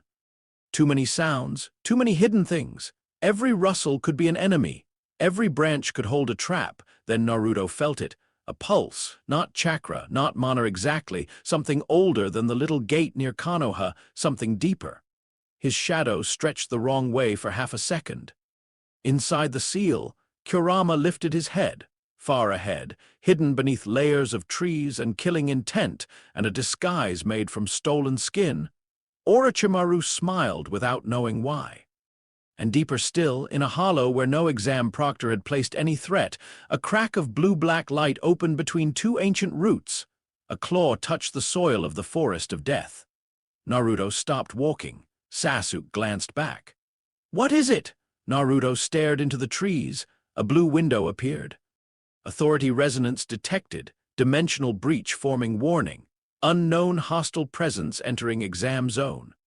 Naruto's mouth went dry. From somewhere far away, something screamed. Not human, not animal, not shinobi. The Forest of Death answered with silence. Then every bird in the trees took flight at once. Chapter 5, Beneath the Hive, the preliminaries should have been the most important thing in Naruto's life. A week ago, they would have been. Standing in that underground arena beneath the tower, surrounded by genin from other villages, Naruto should have felt only one thing: excitement. This was the Chunin exams. This was proof. This was the first real stage where the village would have to watch him and admit he was more than the loud kid in orange. Names appeared on the board. Fighters stepped forward. The room filled with cheers, gasps, and the sharp sound of bodies hitting stone. Sasuke's match came early. Naruto watched him walk forward with his hands in his pockets, acting like the curse mark on his neck was not burning through every breath. Kakashi stood above with his visible eye narrowed, ready to stop the match the second the seal failed. Sasuke won. Barely. He copied Lee's movement, drove his opponent into the air, and finished the fight with a burst of speed that made even Naruto's sharpened perception struggle to follow. Then he dropped to one knee, hand clamped over the curse mark as black lines tried to crawl from beneath Kakashi's seal. Naruto's fists clenched against the railing. Orochimaru had left the forest, but his teeth were still there. Sakura watched Sasuke with white knuckles and eyes that did not blink. When Naruto's name appeared later, his body moved before his fear could catch him. Uzumaki Naruto versus Inuzuka Kiba. Normally, he would have shouted something stupid. He still did. Finally, time for everyone to see the future Hokage. That part was easy. The harder part came when Kiba rushed him with Akamaru, fast and wild, and Naruto saw too much. The angle of the claws. The shifting pressure in Kiba's shoulders. The opening near his left side. The old Naruto would have been hit first and thought later. This Naruto moved, not perfectly. Kiba was still trained, still dangerous, still fighting with someone who knew his rhythm better than any teammate could. Akamaru nearly bit Naruto's ankle. Kiba's shoulder caught him in the chest and knocked the air from his lungs, but Naruto adapted. Shadow clones split the arena into confusion. Kiba struck one. Akamaru struck another. Naruto used the memories as they popped, stacking tiny pieces of information faster than he ever had before. He did not summon Haku. He did not call the shadow. He did not let the blue windows become the whole fight. He won with clones, stubbornness, and one very ugly punch that caught Kiba under the jaw after 3 clones pretended to slip in the exact same way. Kiba hit the ground. The proctor raised a hand. Winner, Uzumaki Naruto. For 1 second, Naruto forgot gates and monsters and old thrones. He heard his name echo through the arena. Winner. His grin nearly split his face. Then a blue window opened in front of him. Experience gained. Level up, you have reached level 5. Authority resonance escalating. Naruto's smile faded. The warning from before had not disappeared. It had only waited. Other matches continued. Hinata faced Neji, and Naruto's anger came roaring back in a way that felt wonderfully normal. He shouted for her. He shouted at Neji. He shouted because Hinata stood back up again and again, even when every adult in the room knew she should stay down. When she finally fell, Naruto's blood hit the floor from his clenched fist. "I'll beat him," he promised. That promise mattered. But even as he said it, part of him felt the gate near the Fire Country border pulsing like a second heartbeat somewhere beyond the village. Gaara's match came last. It was not a fight, it was a warning. Rock Lee moved like hope given human shape. He kicked through sand. He broke expectations. He dropped weights that cracked the floor and became so fast that even Sasuke's Sharingan widened. For a moment, Naruto forgot to breathe. Lee was proof that hard work could become terrifying. Then Gaara's sand rose. Naruto felt Kurama shift behind the seal. The sand was not just sand, it listened. Protected, punished, Lee fell. The room went silent. Gaara looked untouched. Naruto stared at him and saw the same thing he had seen in the hallway. A cage. A boy inside it. A monster blamed for breathing. But there was something else too. Gaara did not look like he wanted to win. He looked like winning was the only way to prove he existed. Naruto understood that so well it made him sick. The finals were announced. 1 month of preparation. 1 month to heal, train, and become strong enough for the next stage. 1 month should have felt like a gift. Instead, the Hokage's private summons came before sunset. Naruto expected a lecture. He got a war room. The 3rd Hokage stood at the center of a map table. Kakashi was there along with Anko, several Anbu, and 2 shinobi Naruto recognized only because their faces were carved into warning posters at the academy. Their expressions were grim. Sakura stood near the door, called in because she had seen the forest breach. Sasuke leaned against the wall, pale but refusing to sit, one hand close to his sealed curse mark. Kakashi's eye flicked toward Naruto. "Tell them what your window said." Naruto swallowed. He hated this. He hated standing in front of adults who looked at him like he was a scroll they needed to decode. But this was not about him anymore. Major breach, he said. Fire country border, multiple hostile entities. The room shifted. The Hawkage pipe remained unlit between his fingers. One Anbu spoke. Our patrols confirm unknown creatures near the Kusagain settlement. The first squad sent to investigate failed to return. Failed to return. A clean way to say dead. Naruto looked down at the map. Kusagain was small, not even a proper town. A border settlement built around a trading road and a river crossing. Families, farmers, merchants, children who had probably never seen a shinobi fight outside a festival demonstration. A gate had opened near them. Because of him, the thought landed like a stone in his stomach. The blue window from the forest of death returned in memory. The throne has been noticed. The Hawkage studied him gently. Naruto, do you believe you can sense this breach? Naruto nodded. Kakashi's posture tightened. Lord Hawkage. I know, Hiruzen said. You cannot be considering taking him to the border. I am considering every option. He is a genin. He is also the only person in this room who can identify these breaches before they fully stabilize. Naruto hated that too. Useful. The word sat too close to weapon. He looked at Sasuke's curse mark, then at Sakura's bandaged hands, then at Kakashi, whose expression said he would rather fight the whole border alone than let Naruto near it. Naruto took a breath. I'll go. Kakashi turned. Naruto, I'm not saying alone, Naruto snapped. I'm not stupid. Sasuke made a small sound. Naruto pointed at him. Not now. Then he looked back at the Hawkage. If that thing opened because of me, or because of whatever's inside me, then I should help stop it. The room went quiet. The Hawkage's eyes softened with something like sadness. No child should feel responsible for disasters created by forces he does not understand. Naruto's jaw tightened. Maybe, but the people there are still in danger. That settled it. Not because it was wise, because sometimes duty and wisdom did not arrive in the same room at the same time. The mission was not officially given to Team 7. Officially, Naruto was attached as a sensor to Kakashi's emergency response unit. Sakura was assigned rear support because of her control and her recent field experience. Sasuke was supposed to remain in Konoha under observation. Sasuke ignored that part. He appeared at the village gate before dawn with his pack already on his shoulder. Kakashi looked at him. No, Sasuke looked back. I can fight. You can fall over and let a curse mark eat your chakra. Sasuke's face tightened. Naruto expected him to argue. Instead, Sakura stepped forward. If he stays behind, he'll follow anyway. Kakashi closed his eye. That was the face of a man remembering he had once been 13 and impossible to control. Fine, he said at last. You follow orders exactly. The second that mark reacts, you withdraw.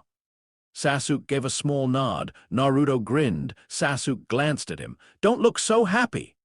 I'm not happy. This is my serious mission face. That is your normal stupid face. Your face is stupid. Sakura sighed. Kakashi looked toward the road. For half a heartbeat, the team felt normal. Then Naruto saw the distant horizon pulse blue-black. The normal moment ended. They reached Kusagain by afternoon. Smoke marked the settlement before the walls came into view, not high smoke from burning buildings. Low smoke. Scattered. Fires started and abandoned in panic. The trading road was empty except for an overturned cart and a dead horse half hidden behind it. Naruto's stomach tightened at the sight, but Kakashi raised a hand before he could move. Quiet. They entered through a broken side gate. Kusagain had not fallen, not completely. People were still alive. Naruto heard them before he saw them. Muffled crying beneath floorboards, panicked breathing inside storage sheds, a child whispering for his mother behind a cracked wall. Sakura heard enough to move first. Civilians, she whispered. Kakashi gave quick orders. Anko and 2 Anbu moved toward the center road. Sakura and a Chunin medic began pulling families from hiding. Sasuke took the left flank, jaw set too tightly. Naruto stayed near Kakashi, eyes burning as blue windows flickered at every corner. Gate residue detected, hostile presence nearby. Hostile presence nearby, hostile presence nearby. Then the ground clicked. Naruto froze. The sound came from beneath them. hundreds of tiny points, claws on wood, claws on stone, claws under the street. "Kakashi-sensei," Naruto whispered. The road exploded. Ants poured from the ground. Not normal ants, not even large insects. These were monsters the size of dogs, with black armored bodies, blade-like forelegs, and mandibles that snapped through wood like paper. Their eyes glowed blue-white, and their bodies moved with a horrible shared rhythm. A window appeared. Enemy, hive ant worker threat. D-dozens became hundreds. Sakura screamed for the civilians to run. Kakashi's Chidori cut through the first wave like lightning through cloth. Anko's snakes erupted across the street, dragging ants away from a group of children. Anbu blades flashed in clean arcs. Naruto made clones, so many clones, the street filled with orange. "Protect the people," he shouted. The clones moved, some attacked. Some lifted fallen beams, some grabbed children and carried them toward the evacuation route. One clone took an ant's mandibles across the chest and vanished, sending back the memory of crushing pressure and clicking teeth. Naruto stumbled but stayed upright. Sasuke's fire jutsu rolled down the left alley, burning a line through the swarm. Ants shrieked and curled, but more crawled over them. "There are too many," Sakura shouted. She had a little girl in one arm and a kunai in the other. An ant lunged at her from the side. Naruto saw it. He would not reach her. His shadow moved. "Haku!" The masked shadow rose beside Sakura and struck with needles of dark ice. The ant collapsed mid-leap, legs twitching. Sakura looked at Haku for half a second, then she nodded. "Thank you." Haku bowed once and turned back to the swarm. Naruto felt mana drain with every second the shadow stayed formed. Mana.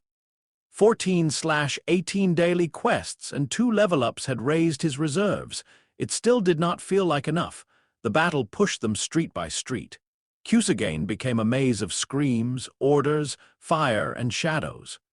Naruto learned quickly that workers were not the problem. Workers were numbers. Soldiers were death. The first soldier ant crashed through a stone wall near the shrine. It stood taller than a man, armored in dark red plates, with 4 scythe-like limbs and a head crowned by jagged spikes. Enemy, hive ant soldier threat. C+ it moved like a shinobi. That was the terrifying part. A worker charged straight. The soldier fainted. It cut down one Anbu shadow clone, then turned toward the real shinobi before he fully recovered from the feedback. Kakashi intercepted it with a kunai wrapped in lightning. Metal met chitin. Sparks flew. "Kakashi-sensei," Naruto shouted. "Evacuation first." Naruto hated that order because it was right. He and Sakura pushed civilians toward the river crossing while Sasuke and Haku held the alley behind them. Sasuke's fire forced ants back. Haku's needles struck eyes, joints, and gaps in armor. For a moment, they worked together beautifully. Then the soldier ant changed targets. It went for Sasuke fast, too fast. Sasuke saw it and raised his kunai, but the curse mark pulsed against his neck. Pain flashed across his face. He slowed. Naruto's heart lurched. Haku moved first. The shadow soldier placed himself between Sasuke and the scythe limb. The blow cut through Haku's shoulder, scattering black mist. Naruto felt the damage like ice under his skin. Mana. 9/18 Sasuke's eyes widened. Haku did not fall. He grabbed the ant's limb with his remaining hand and held it still for 1 precious second. Sasuke's fire hit at point-blank range. Naruto's clones struck the legs. Sakura drove a kunai into the softened joint with a shout that sounded half fear, half fury.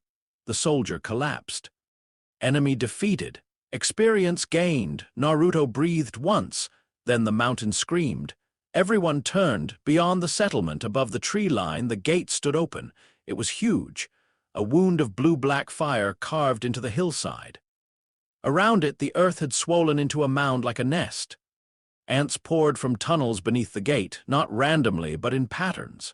Defending, expanding, feeding the breach at the base of the mound, something massive shifted. Kakashi appeared beside Naruto, blood on his sleeve. "The queen," he said. Naruto saw her through the smoke. She was enormous, pale and armored, half buried in the nest. Her body pulsed as more eggs split open around her, workers dragging newborn monsters toward the tunnels. Enemy, Hive Queen threat. B. Naruto felt the level gap like pressure against his eyes. "We have to close the gate," he said. Kakashi looked at him sharply. "Can you?" Naruto stared at the blue-black wound. A window appeared, gate core protected, destroy queen to destabilize breach, warning. Additional high-threat entity developing, that last line made his blood go cold. Something else is coming. Kakashi did not ask how he knew. He turned to the remaining shinobi. "We hit the queen now." The assault on the nest was the worst thing Naruto had ever seen. Not because it was the bloodiest, because it was organized. The ants defended like an army. Workers flooded the path to slow them. Soldiers guarded the queen's sides. Flying ants emerged from upper tunnels, their wings buzzing like saws. Every time Kakashi created an opening, more bodies filled it. Naruto's clones became shields, ladders, distractions. Sakura stayed behind the front line, pulling wounded shinobi back and striking any worker that slipped through. Sasuke burned a path forward, face pale, Sharingan spinning, curse mark held back by force of will and Kakashi's seal. Haku moved wherever Naruto's eyes could not reach. Mana, 7/18 mana, 6/18 mana, 5/18 Naruto felt every point vanish. "Just a little longer," he whispered. Haku gave no answer. The queen shrieked when Kakashi's Reikiri struck her side. Anko's snakes bound two of her legs. Sasuke's fire burned the soft tissue beneath her armor. Naruto leapt with a dozen clones, all of them driving kunai into the same cracked plate. The queen thrashed. A tail-like stinger swept across the nest. Two Chunin were thrown into a wall of earth and did not get up. Naruto saw them fall. For one horrible second, his body wanted to stop. Casualties were different when they had faces. Kakashi's voice cut through the noise. "Naruto, right move, grieve later, survive now." Naruto poured chakra into his legs and launched himself at the queen's head. Clones grabbed her mandibles. One vanished. Another. Another. Naruto landed between her eyes and slammed a kunai down with both hands. It barely cracked the shell. The queen's eye rolled toward him. A spike rose from beneath him. Sakura's thrown kunai hit his sleeve, pulling his attention just enough. "Jump!" Naruto jumped. The spike missed his stomach by inches. Kakashi appeared above the queen, lightning screaming in his hand. Reikiri drove through the crack Naruto had made. The queen's shriek shook the nest. Enemy defeated, experience gained. Level up, you have reached level 8. The gate pulsed violently. For 1 second, hope rose. Then the queen's body split open. Something crawled out from beneath her armored chest. Small compared to her, human-sized, black, sleek. Wrong. The creature unfolded slowly, as if the world had been waiting for it to stand. Its body was shaped like an ant and a man forced into one form. Chitin armor covered its limbs like polished obsidian. A long tail curved behind it, ending in a blade. Its mandibles shifted, then folded back into a face too intelligent for any insect. Its eyes opened. Purple light burned within them. The system stuttered. Enemy. Immature Ant King threat. B+ warning. Adaptive predator. Kakashi moved first. That saved Naruto's life. The Ant King vanished. Kakashi blocked with a kunai and was driven backward across the nest, boots cutting trenches into the dirt. Sasuke's fire struck the creature's side. It turned. Not hurt. Learning. The Ant King appeared before Sasuke and struck. Naruto did not think. He called Kurama. Red chakra surged through his coils, hot and furious. The fox laughed behind the seal, and for once Naruto did not have time to argue with him. He crossed the distance in a burst of red and black shadow. His fist met the Ant King's arm. The impact cracked the ground. Naruto's bones screamed. The Ant King tilted its head, then smiled. It kicked him through the nest wall. Naruto crashed into earth and nearly blacked out. HP critical, emergency vitality stabilization active. He could hear Sakura shouting, Sasuke coughing, Kakashi giving orders. The Ant King was too strong. Not full-grown, not complete, but already too strong for one genin, too fast for most jonin, and getting better every second it watched them. Naruto forced himself up. His shadow flickered. Haku stood beside him, damaged, one arm half-formed. Mana, 3/18 you should rest, Naruto whispered. Haku turned his mask toward him. No, the word did not arrive as sound. It arrived as intent. Naruto's throat tightened. I said I wouldn't use you. Haku's answer came softer. Protect. Naruto looked toward the battlefield. Sakura stood over a wounded child, kunai raised as workers began crawling from a side tunnel. Sasuke was on one knee, curse mark pulsing harder. Kakashi was fighting the Ant King with everything he had and still losing ground. Precious people, not tools, not weapons, people. Naruto stood. Then we protect them together. Haku bowed once. Naruto ran, not at the Ant King, at the workers near Sakura. He made clones despite the pain. They hit the worker ants in a wave, dragging them away from civilians, opening space for Sakura to move the child. Sakura, she looked up. Get everyone clear. What about you? Naruto grinned through blood and fox chakra. I'm gonna do something stupid. That is not reassuring. He turned before she could say more. The Ant King had adapted to Kakashi's rhythm. That was the problem. So Naruto gave it something with no rhythm at all. 100 clones flooded the nest. They shouted, tripped, leapt through rocks, through kunai, transformed into copies of Sasuke, Sakura, Kakashi, even one terrible copy of the Hokage that made Kakashi pause for half a second in disbelief. The Ant King's eyes flicked. Too much information. Too many bodies, too much noise. Sasuke saw the opening. Fire burst from his mouth, not wide this time, but focused into a burning stream that drove the Ant King one step back. Kakashi struck from behind with lightning. Haku appeared above, driving shadow needles into both eyes. Mana. 1/18 the Ant King screamed. Naruto felt the gate pulse. The creature's tail lashed blindly and pierced Haku through the chest. The shadow soldier shattered into black mist. Mana. 0/18 Naruto felt something tear through his own shadow. He screamed. Kurama's chakra flared. The Ant King lunged toward him. Naruto did not dodge. He ran forward. Every remaining clone grabbed the Ant King's limbs, tail, shoulders, legs. They vanished almost instantly, but each bought a fraction of a second. Kakashi's voice came from behind him. Down, Naruto dropped. Reikiri passed over his shoulder and tore into the Ant King's chest. The armor cracked open. Sasuke appeared on the left with a kunai wrapped in explosive tags. Sakura, from the right, threw another kunai with perfect timing, striking the first and driving the tags deeper into the crack. The explosion shook the nest. The Ant King staggered. Naruto rose beneath it, red chakra around one fist, blue system light flickering over his skin for the first time. Not mana, not chakra, both refusing to become one, but moving in the same direction. He punched the cracked chest with everything he had. The Ant King flew backward into the gate core. Blue-black light shattered. The breach screamed. The creature hit the ground at the base of the dying gate, twitching once, then stilling. Enemy defeated. Massive experience gained. Level up. Level up, you have reached level 11.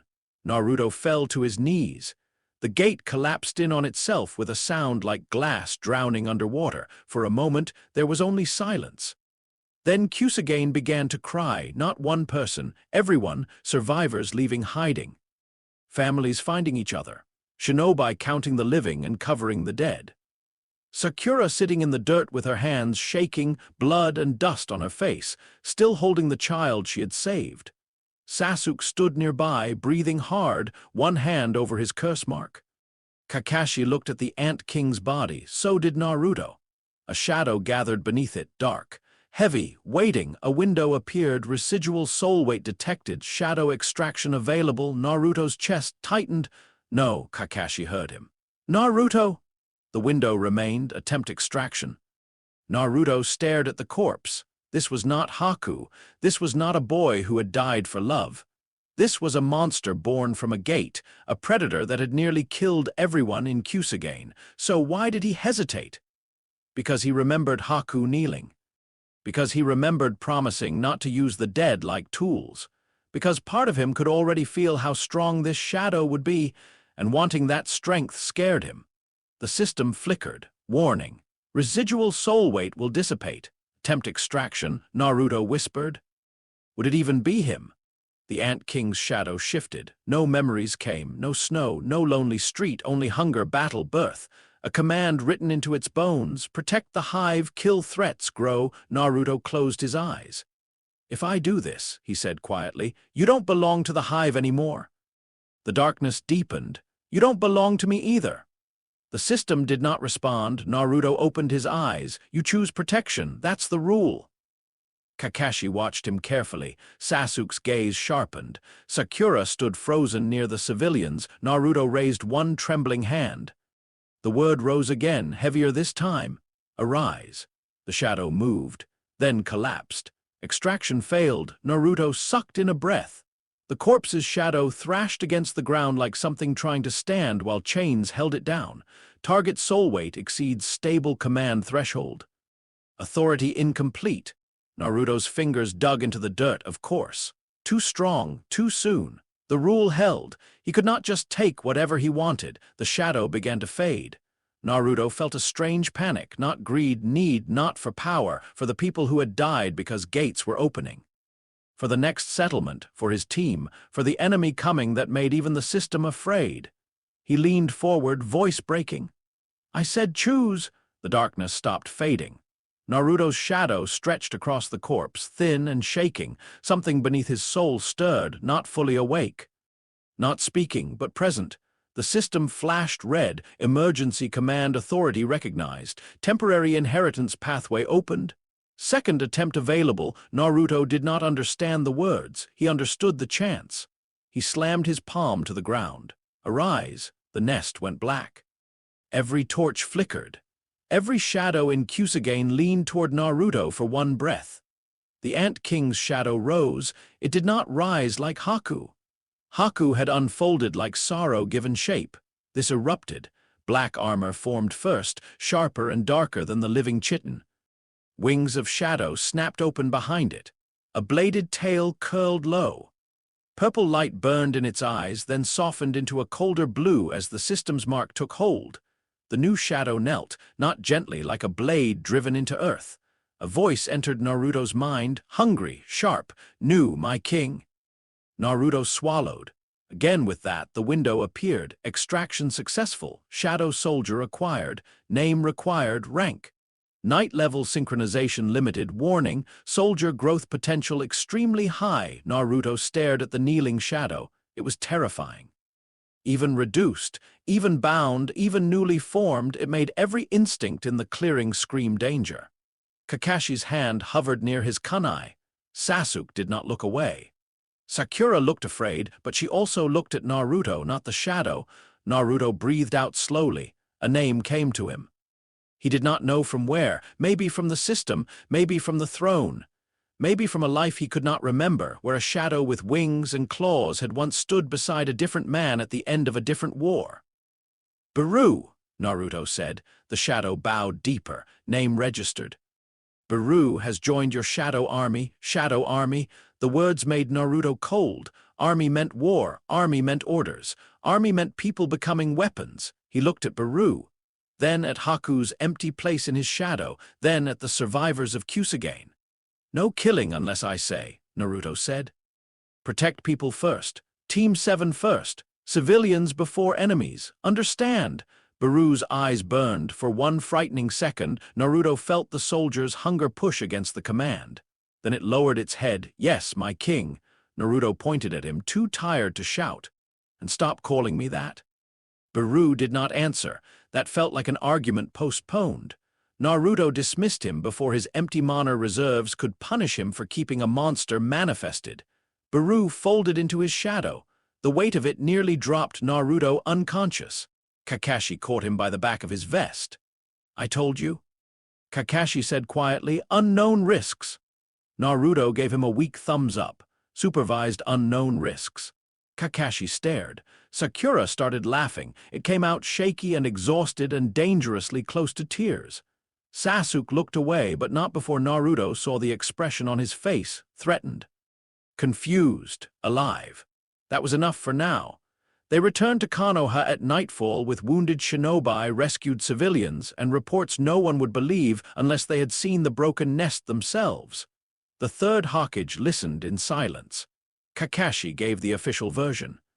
Naruto gave the impossible parts. Sakura confirmed them. Sasuke said little, but when asked whether the shadow called Baru had obeyed Naruto, he answered clearly. Yes. The Hokage looked older by the end. Outside the tower, Konoha's streets were too calm. Lanterns glowed, shops closed. People slept, unaware that a gate had nearly eaten a border settlement. Naruto should have felt relieved.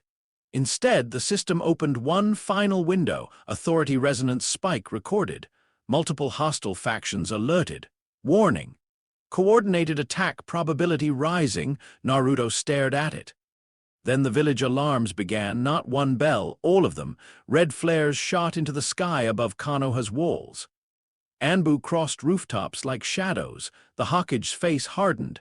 Kakashi turned toward the stadium district. Sakura whispered, "What is it?" Naruto looked toward the sleeping village. Far beyond the walls, sand and sound forces were already moving. Inside Konoha, disguised enemies reached for hidden weapons. The invasion everyone should have seen coming was already inside the walls. And beneath Naruto's feet, his shadow shifted with two soldiers waiting in the dark. Chapter 6. What the sand remembers the village alarms did not sound like training bells. Training bells had rhythm, pattern, purpose. These were different. They screamed, one after another. Every warning post in Konoha came alive until the night itself seemed to shake. Red flares burst above the walls, painting the rooftops in the color of fresh wounds. Shinobi leapt from house to house. Civilians stumbled out of doors, confused and frightened, clutching children, bags, and whatever weapons panic made them reach for. Naruto stood outside the Hokage tower with blood still dried on his sleeve from Kyusagen. For one stupid second, he thought he had misunderstood. Maybe it was a drill. Maybe it was a false alarm. Maybe after a border settlement full of monster ants and a gate vomiting things from another world, the universe had decided to give them a break. Then the first explosion hit the eastern wall. The ground jumped beneath his sandals. Sakura grabbed the tower railing. Sasuke's head snapped toward the smoke. Kakashi's visible eye went flat and dangerous. The third Hokage turned toward the sound, and in that single movement, he stopped looking like a tired old man and became the leader of a hidden village at war. "Report," he ordered. An Anbu appeared on one knee. Sand and sound forces inside the outer districts, multiple disguised cells activated at once. Barrier teams moving toward civilian shelters. There are summons near the southern gate. The Hokage's jaw tightened. They moved early. Kakashi's voice was low. The finals were a month away. "Orochimaru knows we are watching now," the Hokage said. "The Kyusagen breach forced our patrols outward. He must have decided waiting was too dangerous." Naruto's stomach dropped. Because of the gate, because of him, the Hokage looked at him before that thought could take root too deeply. "Naruto?" Naruto straightened. "You are not responsible for another man's invasion." Naruto swallowed. The old man knew him too well. "Then what do I do?" For a moment, the Hokage's eyes softened. Then another explosion lit the night. He became steel again. "Kakashi, secure Team 7 and assist evacuation." Sasuke stepped forward immediately. "Gaara!" Everyone looked at him. Sasuke's hand hovered near the curse mark sealed at his neck. "He's part of this. The Sand Team. If the invasion started, they'll use him." Naruto remembered pale eyes in the exam hallway, sand, blood, a boy inside a cage. Kurama stirred behind the seal, suddenly alert. The one tail. Naruto felt the words more than heard them. Kakashi looked toward the stadium district, where smoke already curled above the exam facilities. If Gaara loses control inside the village, he won't just destroy buildings. Hiruzen finished. He'll break evacuation routes. Naruto stepped forward. "I can find him." Kakashi turned sharply. "Naruto!" "I can," Naruto insisted. "I felt him before, and the system can read threats. If he's carrying a biju, it'll notice." The Hokage studied him. Sakura spoke before Kakashi could refuse. "I'm going too." Sasuke looked at her. She raised her chin. You both nearly died last time because you kept running ahead. I'm not staying behind. Kakashi looked like he hated every possible answer. The Hokage made the choice for him. Go. Stop Gaara if you can. Save him if possible. Kill only if there is no other choice. Naruto flinched slightly at the last sentence. The Hokage noticed. That is not an order I give lightly. Naruto nodded. I know, but he did not really. He was 12. He should not know how heavy that order was. Team 7 moved. Kakashi led them across the rooftops, a silver blur through smoke and falling ash. Sakura kept pace better than she would have before the Forest of Death, focus carved into every movement. Sasuke moved too fast, too sharp, every step carrying the anger Orochimaru had tried to plant deeper in him. Naruto followed with his perception stretched wide. The village was chaos. Sound shinobi dropped from alleys with strange weapons and cruel smiles. Sand shinobi used wind to rip tiles from roofs and scatter defenders. Konoha ninja fought in squads, not for glory, but to buy seconds. Seconds for civilians to run. Seconds for medics to drag the wounded away. Seconds for children to be pulled into shelters before another blast shook the street. Naruto saw an old woman fall near a broken shopfront. A sound ninja raised a blade over her. Naruto's shadow moved before his body did. Haku appeared in a flicker of darkness, masked face turning once toward Naruto for permission. Naruto gave it with a nod. Haku crossed the street faster than rain. The sound ninja's weapon flew from his hand, pinned to a wall by shadow needles. A second strike dropped him unconscious. The old woman stared up at Haku, trembling. The shadow bowed gently, then vanished before she could scream. Mana. 17/24 Naruto felt the drain, but not as badly as before. Level 11 had widened something inside him, not chakra. Mana.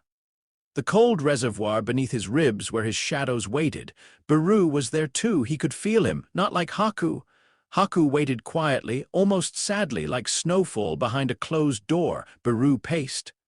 A sharp, hungry presence in Naruto's shadow, wings folded, claws twitching, waiting for permission to turn enemies into broken things.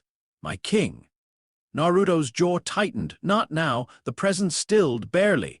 They found the first sign of Gaara near the training fields. A wall had collapsed inward. Sand covered the street like a spilled desert. 2 Konoha Chunin lay unconscious nearby, not dead, but crushed hard enough that Sakura immediately dropped to check them. They're alive, she said. Barely. Sasuke stared at the sand trail leading away from the village center. He's moving toward the forest. Kakashi cursed softly. Naruto understood why. If Gaara reached open ground, there would be fewer civilians. That was good. But there would also be more space for the thing inside him to wake fully. A tremor rolled through the village, not from Gaara. From the Hokage Tower. Naruto turned. High above the village, on the roof of the tower, a barrier formed. 4 purple walls rose into the night, trapping figures inside. Even from a distance, Naruto felt the killing intent. Orochimaru, and with him, the third Hokage. Naruto took one step toward the tower. Kakashi caught his shoulder. No. But the old man, if we let Gaara transform inside the village, hundreds die before we reach the tower. Kakashi's voice was tight, almost painful. The Hokage knows what he's doing. Naruto stared at the purple barrier. Inside his chest, something small and young screamed that the old man had always been there. In his apartment with rent money when Naruto was too young to understand bills. At the academy when teachers looked tired of him. At the mission desk when Naruto shouted too loudly. A grandfather who could never fully be one, and now he was behind a barrier with a monster from Konoha's past. Naruto's fists shook. Sakura's voice came softly. Naruto? He closed his eyes. Precious people. There were too many of them. He could not run to all of them at once. That was the cruelest thing power had taught him so far. Naruto turned away from the tower. Find Gaara. They ran. The sand trail led beyond the outer wall, into the forest where Konoha's trees swallowed the moonlight. Behind them, the village burned in places. Ahead, something laughed. It was not Gaara's laugh. It was older, rougher, cracked by madness and sandstorms. Kurama growled, "Do not let that thing sleep." Naruto almost stumbled. "What?" Kakashi glanced back. "Naruto!" Naruto shook his head. Fox said something. Sasuke's eyes flicked toward him. There was no time to unpack that. A blast of sand exploded through the trees. Team 7 scattered. Sakura hit the ground and rolled behind a trunk. Sasuke leapt upward, launching Shuriken midair. Kakashi vanished in a body flicker. Naruto slammed into a branch, caught himself, and saw Gaara standing in a clearing below. No, not standing, changing. Half of his body had already become something else. Sand armor crawled over his skin, swelling one arm into a massive claw. One eye had changed, yellow and ringed with black. His mouth stretched too wide around a grin that trembled between terror and delight. Temari and Kankuro stood behind him, both pale with fear.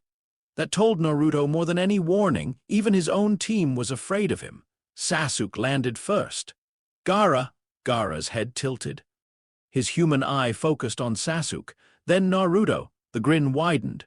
"You!" Sand rushed forward. Sasuke moved fast and precise, fire already forming in his chest. Kakashi intercepted the first wave with Earth-style defense, raising a wall that cracked under the pressure.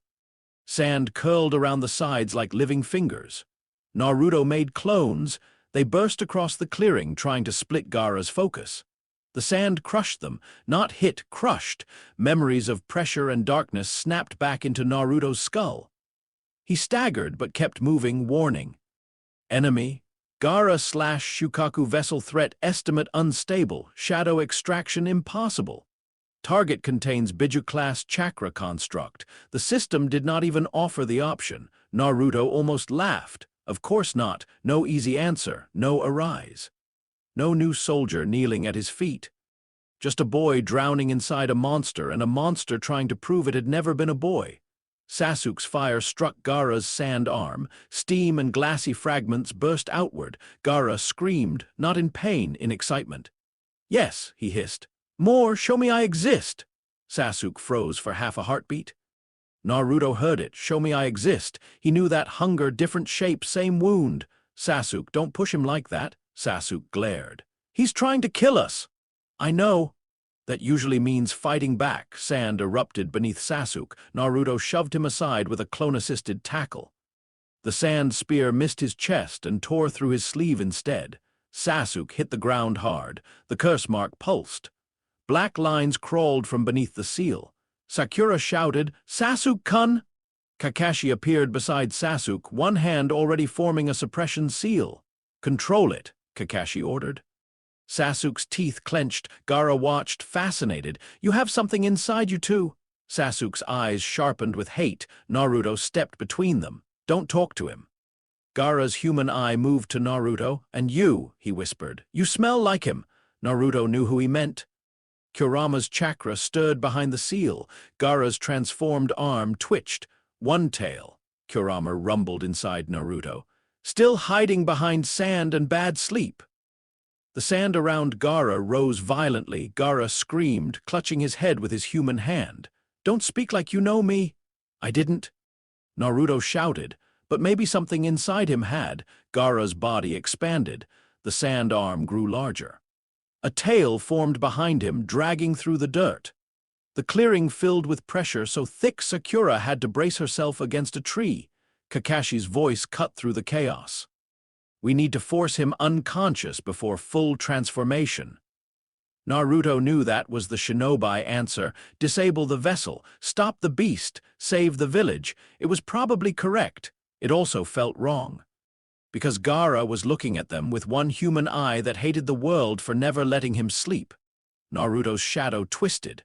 Baru's presence rose eagerly. "Let me tear it apart." Naruto recoiled. "No, it threatens the pack. No killing. It is not killable as prey. The vessel can break." Naruto's blood went cold. Baru did not say it cruelly. That made it worse. He was a soldier born from hunger, learning Naruto's rules like a blade learning a sheath. Naruto forced the command down through their bond. "Protect. Do not kill." Baru's disappointment scraped against his mind like claws on stone. Then the shadow obeyed. Baru erupted from the ground between Gaara and Sakura just as a sand wave crashed forward. The shadow ant spread his wings and drove both claws into the wave, holding it back by brute force. The clearing went silent for one impossible second. Temari whispered, "What is that?" Baru's eyes burned blue. Gaara smiled wider. "A monster?" Naruto stepped beside Baru. "No," he looked straight at Gaara, "a choice." Gaara's expression twisted. The battle broke open. Kakashi and Sasuke attacked from the left, fire and lightning forcing Gaara's sand to divide. Haku rose on the right, striking with shadow needles aimed at joints and blind spots, never lethal, always redirecting. Sakura stayed mobile, pulling Temari out of the path of a collapsing tree when Gaara's sand lost control and smashed through it. Temari stared at Sakura in shock. Sakura shoved her behind cover. "Move if you want to live." Baru took the front. For the first time, Naruto understood what he had extracted. The Ant King's shadow was reduced, limited, bound to Naruto's level, and still terrifying. He crossed the clearing in bursts, claws cutting sand apart, tail deflecting strikes that would have crushed Naruto flat. Mana. 19/24 mana. 16/24 mana. 12/24. The drain was brutal.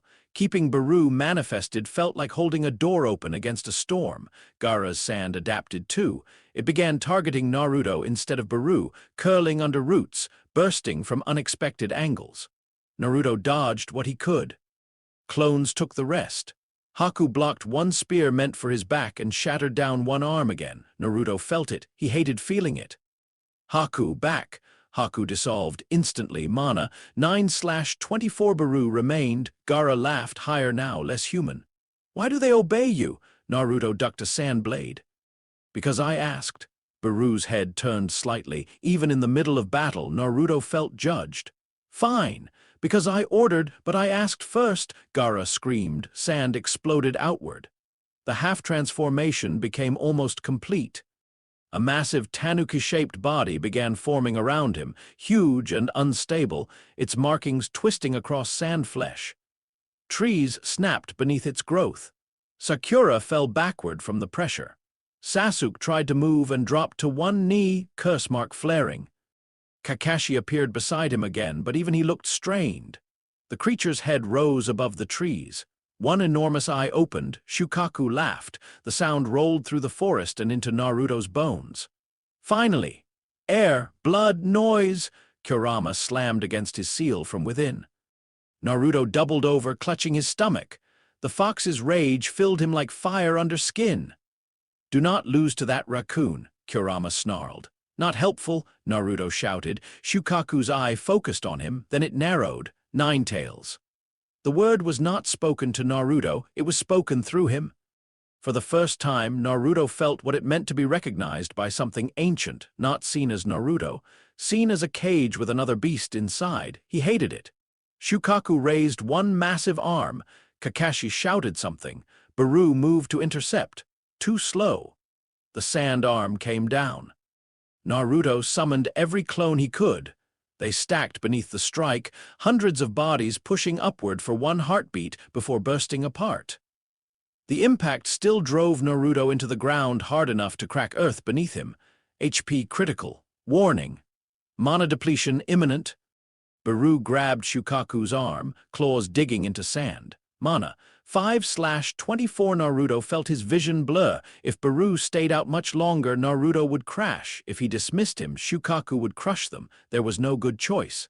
Then Sakura's voice cut through the clearing. "Naruto, the head." Naruto looked up. Gaara's real body was visible near the top of Shukaku's forming skull. Half-merged, eyes fluttering, trapped between waking and sleep, unconsciousness. That was Shukaku's goal. If Gaara slept fully, the beast took over, so wake him. Naruto's mind clicked. Not kill, not crush. Wake. He dismissed Baru. The shadow ant vanished in a rush of black, and the sudden return of weight to Naruto's shadow nearly made him vomit. Mana.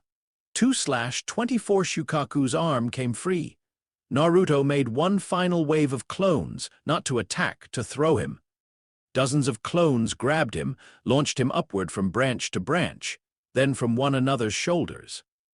Sasuke saw the plan and forced himself to move, fire blasting beneath Naruto at just the right angle to lift him higher. Kakashi's dogs erupted from the ground, binding Shukaku's lower limbs for one precious second. Sakura threw a kunai tied with wire. Naruto caught the wire midair. She anchored it around a tree with all her strength, redirecting his arc toward Gaara's head. Naruto flew through smoke and sand. Shukaku's eye followed him. "Little cage," sand spikes rose. Naruto twisted, one cut his cheek. Another tore his jacket. A third would have pierced his stomach, but Haku's hand emerged from his shadow for half a second and pulled him sideways before vanishing again. Mana. 0/24 no more shadows. No more tricks, just Naruto. He landed on Shukaku's head, feet skidding across sand. Gaara hung before him, face slack, mouth curved in a sleeping smile that was not his. Naruto raised his fist, then stopped. He saw Gaara younger, not with his eyes, with understanding, a child sitting alone in sand. Adults whispering monster, a father turning love into a test, an uncle smiling gently and then leaving behind a wound no child could survive cleanly. Blood on sand. No sleep, no arms around him, no Uruka, no Hokage sneaking him money, no ramen stand where someone said welcome back and meant it. Naruto's fist shook. Then he punched Gaara in the face, because sometimes compassion still needed force. Gaara's eyes snapped open. Shukaku screamed. The giant body collapsed beneath them. Naruto and Gaara fell through a storm of sand. They hit branches, then earth, rolling apart in the clearing as the transformed body crumbled into harmless grains around them. For a long moment, neither boy moved. Naruto could not feel his legs properly. Gaara dragged himself upright first, barely. His face was bruised. His eyes were wide and lost. "Why?" Gaara whispered. Naruto coughed. "Why what? Why do you stand up?" Naruto laughed once weakly. "Because lying down hurts worse." Gaara stared at him. Naruto forced himself onto his elbows. "You think killing proves you exist? It doesn't." Gaara's sand shifted weakly around him. "You know nothing." "I know enough." Naruto's voice cracked, but he kept going. "I know what it's like when everyone looks at you and sees the thing inside you first. I know what it's like to be alone so long you start shouting just to hear your own voice come back." Gaara's expression flickered. Not redemption, not peace. A crack, small, real. Naruto pointed weakly toward the village. "There are people there who hate me. There are people there who'd be happy if I disappeared. But there are also people I want to protect. That's why I stand up." Gaara's lips parted. "I have no one." Temari stepped out from behind a broken tree. Kankuro followed, injured but alive. Both looked terrified, both still came. Gaara saw them, for the first time really saw them. Temari's fan shook in her hands. "Gaara," she said softly. He looked away like the word hurt. Naruto lowered his head back against the dirt. "Start there," he muttered. Gaara did not answer, but he did not attack. That was enough. Back in Konoha, the battle for the village turned. Without Shukaku rampaging inside the walls, evacuation routes held. Konoha shinobi rallied. Sand forces began to falter when word spread that their ultimate weapon had retreated instead of destroying the village center. Sound fought longer. Sound had Orochimaru on the Hokage tower roof behind the 4 violet flames barrier. Hiruzen Sarutobi faced his former student. Naruto did not see the whole fight. He was too far away, too wounded, too late, but he felt it. Everyone did. The village seemed to hold its breath as something enormous and spiritual unfolded above the tower. Not chakra alone. Not killing intent. A presence like death wearing prayer beads, the Reaper death seal.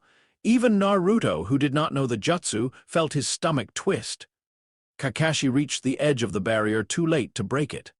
Anbu stood helpless outside, fists clenched, masks hiding nothing. Inside, the 3rd Hokage gave everything he had left. He could not kill Orochimaru, but he took his arms. He took the jutsu from the hands that had betrayed the village. And then the old man fell. By the time Naruto reached the tower, carried half by Sakura and half by stubbornness, the barrier was gone. Orochimaru had escaped. The Hokage lay still beneath the broken sky. No blue window appeared over him, no extraction option. No shadow gathered, nothing.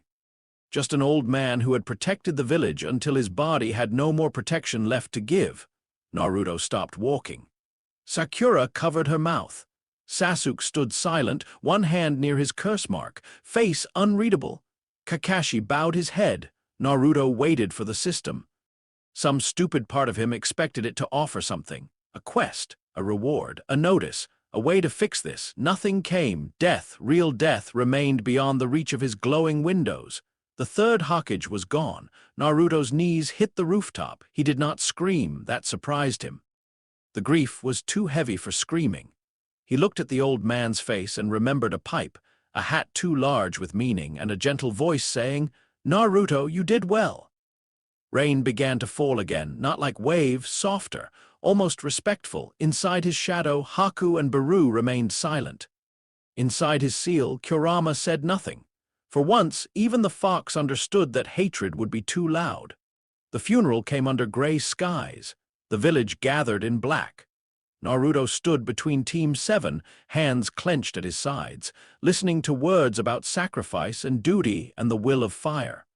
He hated how beautiful the words were. He hated that they were true. The third had made mistakes. Naruto knew that now, even if he could not name all of them.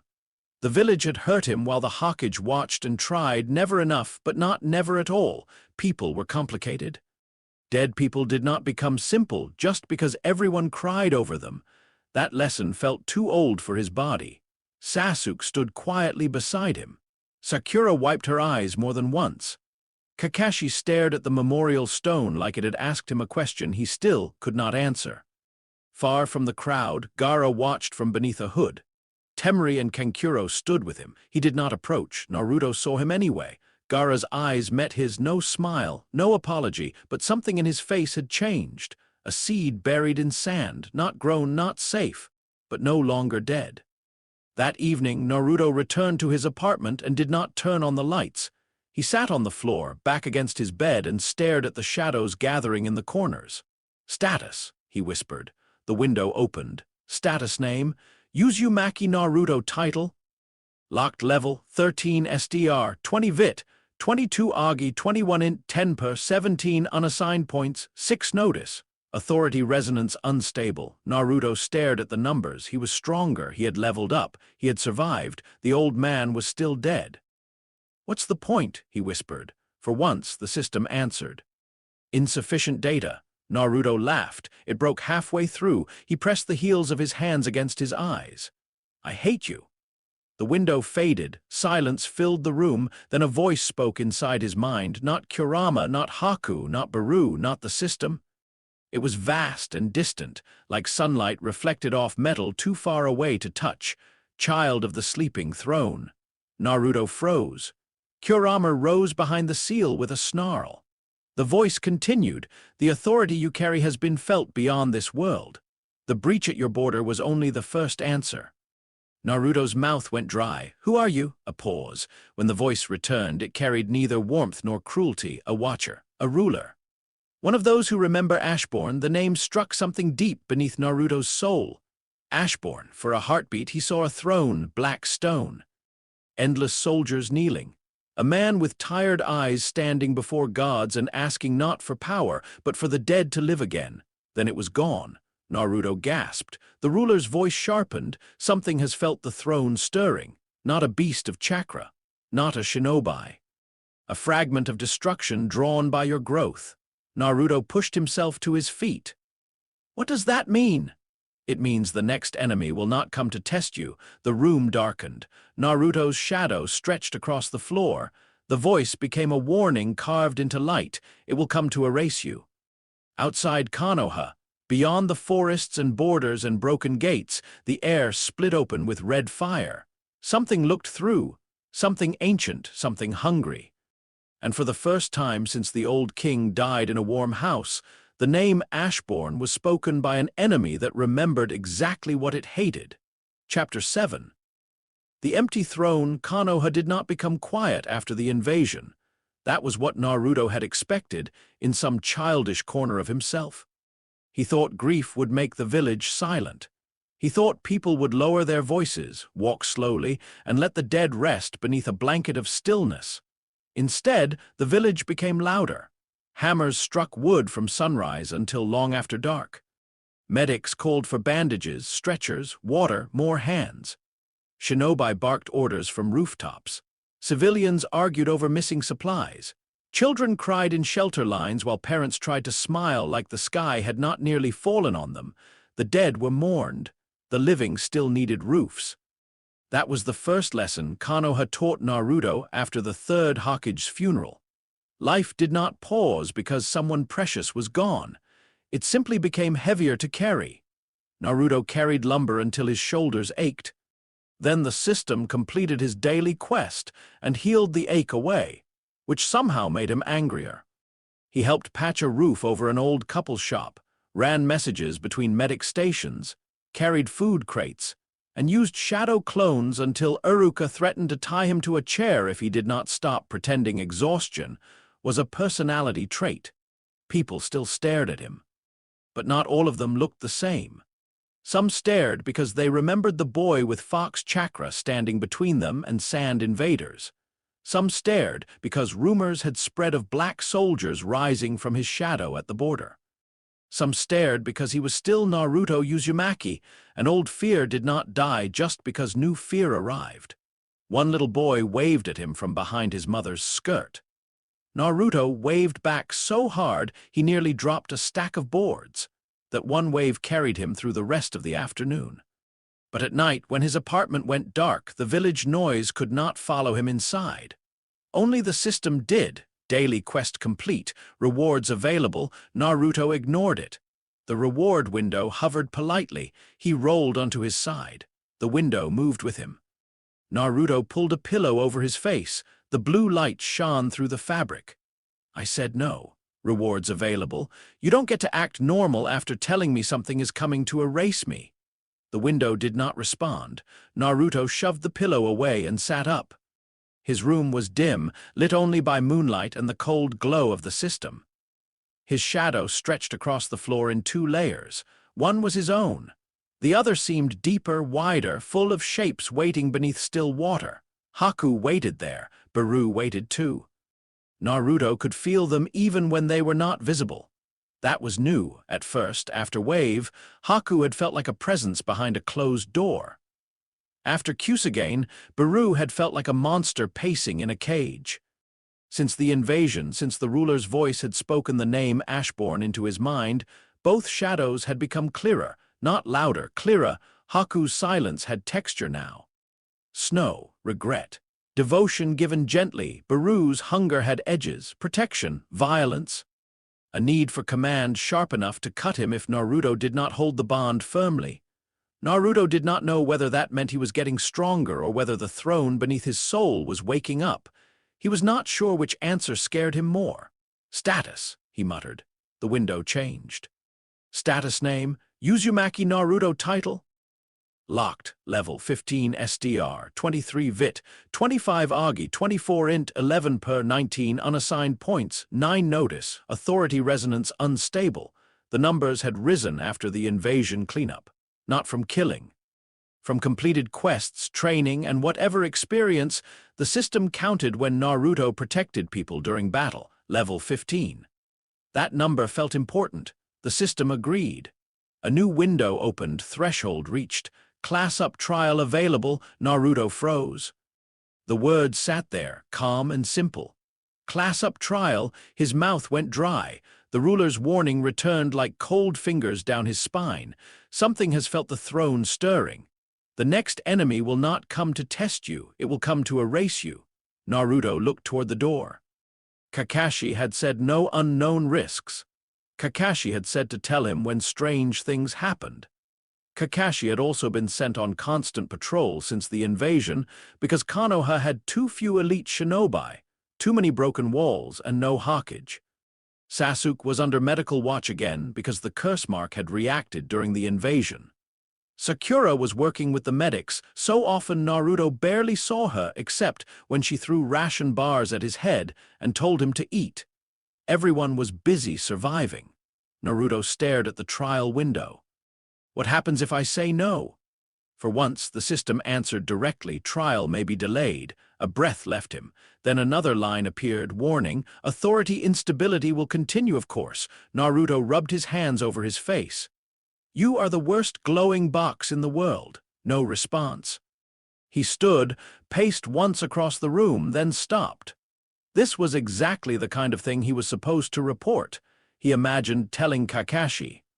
Sensei, a magic blue window wants me to enter something called a class-up trial so I can maybe control the dead better before a destruction thing comes to erase me.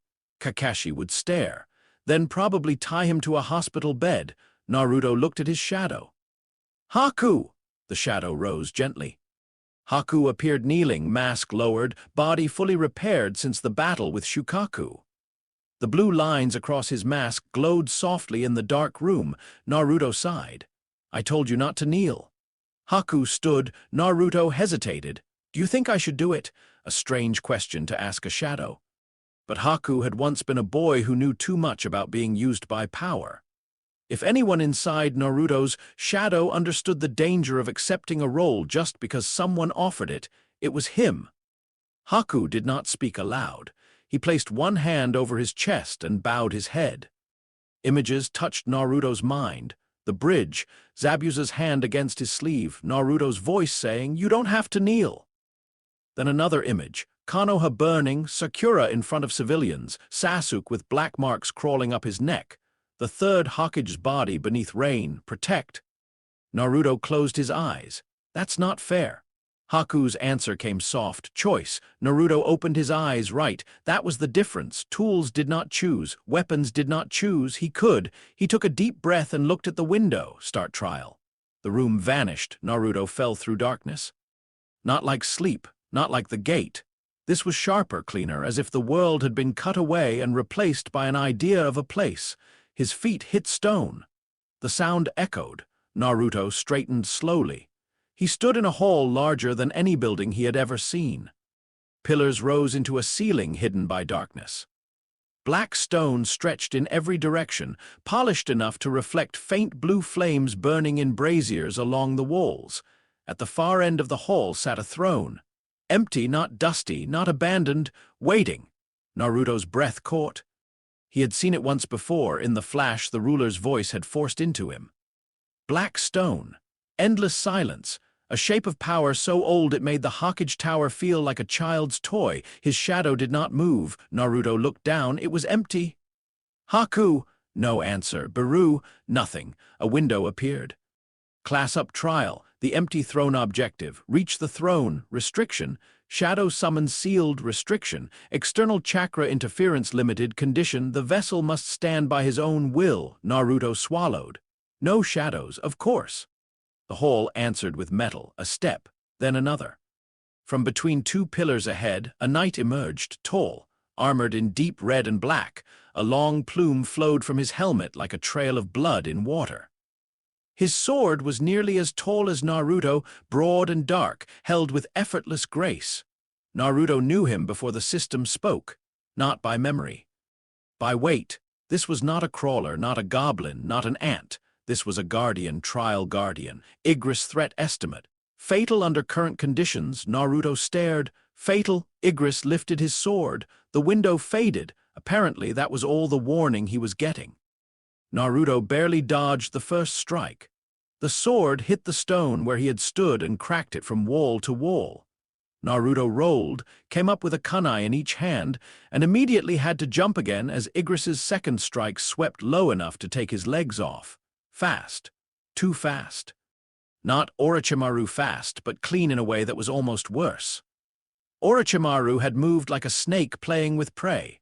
Igris moved like the fight had already been written and Naruto was late reading it. Naruto made clones. 50 of them burst into the hall. Get him, they charged. Igris moved. The first 10 vanished in one swing. The next 5 tried to flank him and were cut down without the knight turning his head. Naruto received their memories all at once. Steel, pain, perfect timing, no opening. He gritted his teeth. There's always an opening. He sent more clones. This time not to attack, to watch. Clones spread across the hall, jumping between pillars, throwing kunai, forcing Igris to move. Naruto stayed back, eyes wide, perception stretched until the world sharpened to painful clarity. Igris stepped with his left foot before wide strikes. His sword lowered half an inch before thrusts. His cape shifted before he turned, tiny things. Almost nothing, enough. Naruto charged. He ducked under one swing, slid between Igris's feet and slashed at the back of the knight's knee. The kunai snapped. Naruto's eyes widened. Igris kicked him. The blow sent Naruto flying into a pillar hard enough to crack stone behind him. Air left his lungs. HP reduced. No kidding. Naruto fell to his knees. Igris walked toward him, not rushed, not cruel, certain. Naruto tasted blood. He pushed himself up. "Okay," he wheezed. "Armor is cheating." Igris raised his sword. Naruto created another wave of clones and scattered. The fight became a lesson in humiliation. Every plan failed. Every trick worked once, then never again. Transformation jutsu? Igris cut through the fake opening without hesitation. Smoke bombs. The knight listened to footsteps. Clone feints.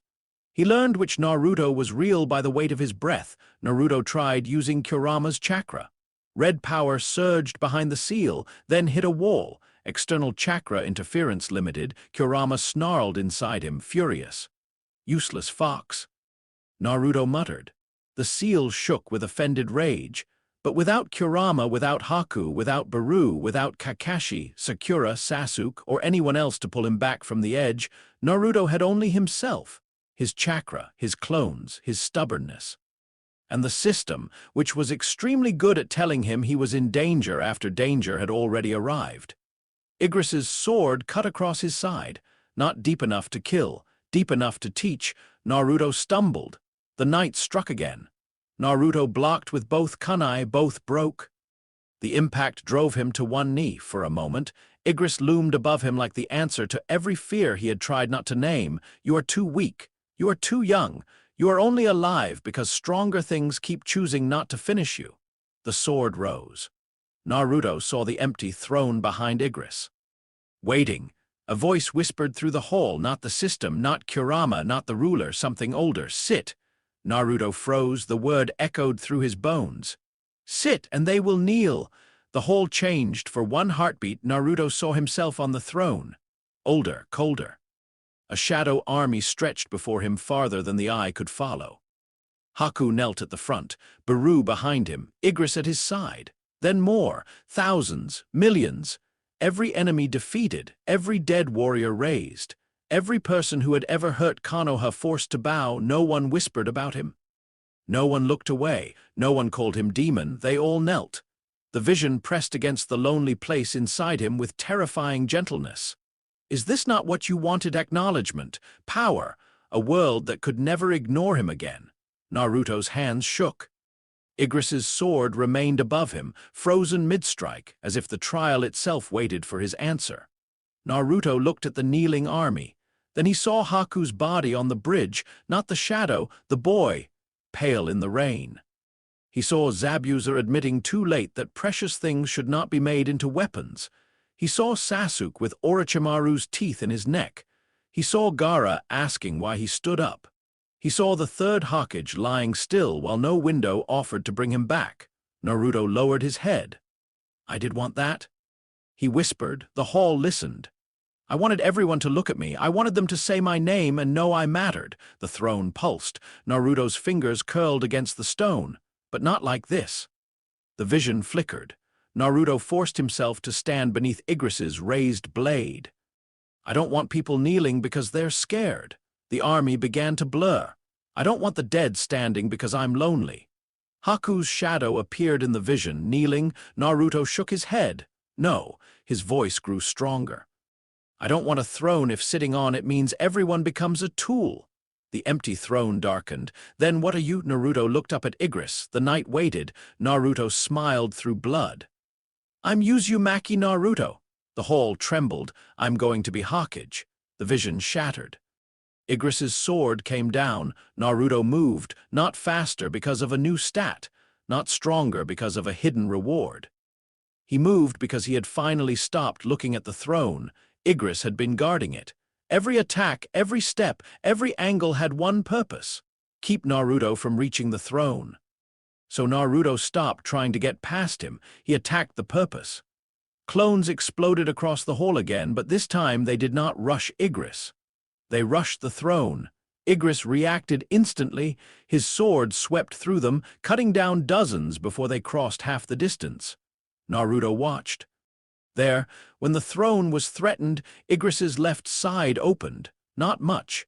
Enough. The real Naruto ran straight at him. Igris turned, blade flashing toward Naruto's neck. Naruto ducked under it by less than an inch and slammed a paper bomb onto the knight's chest plate. The explosion did almost nothing, but smoke covered the next half-second. Naruto used it. He leapt, planted both feet against Igris's armor, and launched himself backward toward the throne. Igris moved like a red shadow, too fast. He reached Naruto midair. His armored hand closed around Naruto's ankle and hurled him into the floor. Stone cracked. Naruto's vision went white, HP critical. Igris lifted his sword for the final strike. Naruto could not move. His body was done. Every muscle had become pain. His chakra felt scraped hollow. Even his stubbornness had edges now, fraying. The throne stood behind Igris, still empty, still waiting. Naruto laughed. It hurt so badly he nearly passed out. Igris paused. Naruto raised one trembling hand, not toward the throne, toward the knight.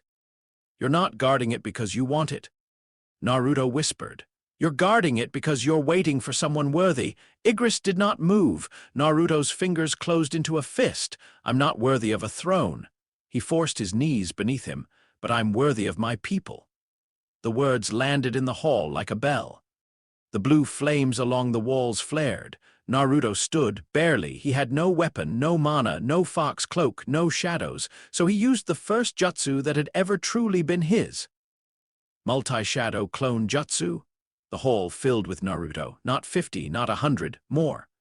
Every last bit of chakra he had left became bodies, voices, orange jackets, bloodied grins, and stubborn eyes. Igris moved. The clones did not attack him. They grabbed his sword. The first dozen vanished instantly. Then more grabbed the blade. Then more grabbed Igris's arms, his shoulders, his cape, his legs. He cut them down by the score, but Naruto kept coming. Every clone knew it would vanish. Every clone still held on for one fraction of 1 second. The real Naruto walked forward through the storm of popping smoke. Igris saw him. The knight pulled free, too late. Naruto stepped inside the sword's reach and pressed one hand against the center of Igris's chest plate. Not a punch, not a bomb, a choice. "I'm not taking the throne from you," Naruto said. "I'm asking you to stand with me." For the first time, Igris lowered his sword. The hall went silent. Then the knight dropped to one knee. Naruto's breath caught. Igris bowed his head. The system appeared trial complete. Condition satisfied. Vessel stands by his own will. Condition satisfied. Throne rejected as domination. Condition satisfied. Authority accepted as protection. Class has been assigned. Title unlocked. Heir of Ashborn. Naruto stared at the words. Ashborn. The name no longer felt like a stranger's. It felt like a door opening in a house he had been born inside and never explored. Memories flashed. A man in black armor standing before endless enemies. A father holding his son. A wife laughing in a kitchen. A war beneath broken skies. A final breath in a warm room. Not enough to become someone else. Enough to know he had not been empty. Naruto staggered. Igris rose. The knight's armor darkened, red fading into black and blue shadow. His sword changed with him, becoming something sharper, quieter, bound by the same strange loyalty that connected Haku and Baru to Naruto. A window opened. Shadow Soldier acquired. Name: Igris. Rank: Elite Knight-level synchronization, heavily restricted. Note: full authority sealed until vessel maturation. Naruto exhaled shakily. Restricted is good, he muttered. I like restricted. Igris bowed. My liege. Naruto covered his face with both hands. Not you too. The hall trembled. The empty throne cracked, not destroyed, changed. Its black stone split down the center, and from within came light, not bright, not holy. A soft gray dawn. The throne remained empty, but now it no longer looked hungry, it looked patient. A final window appeared. Class up rewards mana capacity increased. Shadow storage expanded. Command authority stabilized. Skill unlocked. Monarch's domain incomplete.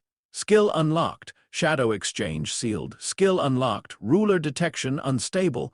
Naruto read the list twice, then frowned. Shadow exchange sealed. Why even tell me? Insufficient vessel maturity. Then don't show it. No applicable response. I hate you. The system did not care. The hole dissolved. Naruto woke up screaming. Kakashi was already in his apartment. That was alarming for several reasons. First, Naruto was on the floor instead of his bed.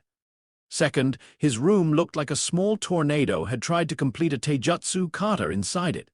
Third, Kakashi was crouched beside him with one hand on his shoulder and the other holding a kunai pointed at Naruto's shadow. Fourth, Sasuke and Sakura were both in the doorway. Sakura looked terrified. Sasuke looked like he had sprinted there without admitting it. Naruto blinked. Why is everyone in my room? Sakura made a strangled sound. Why were you glowing? Naruto looked down. Blue-black light crawled faintly across his skin, fading as he watched. Oh, Kakashi's voice was too calm. Naruto swallowed. I may have started the trial.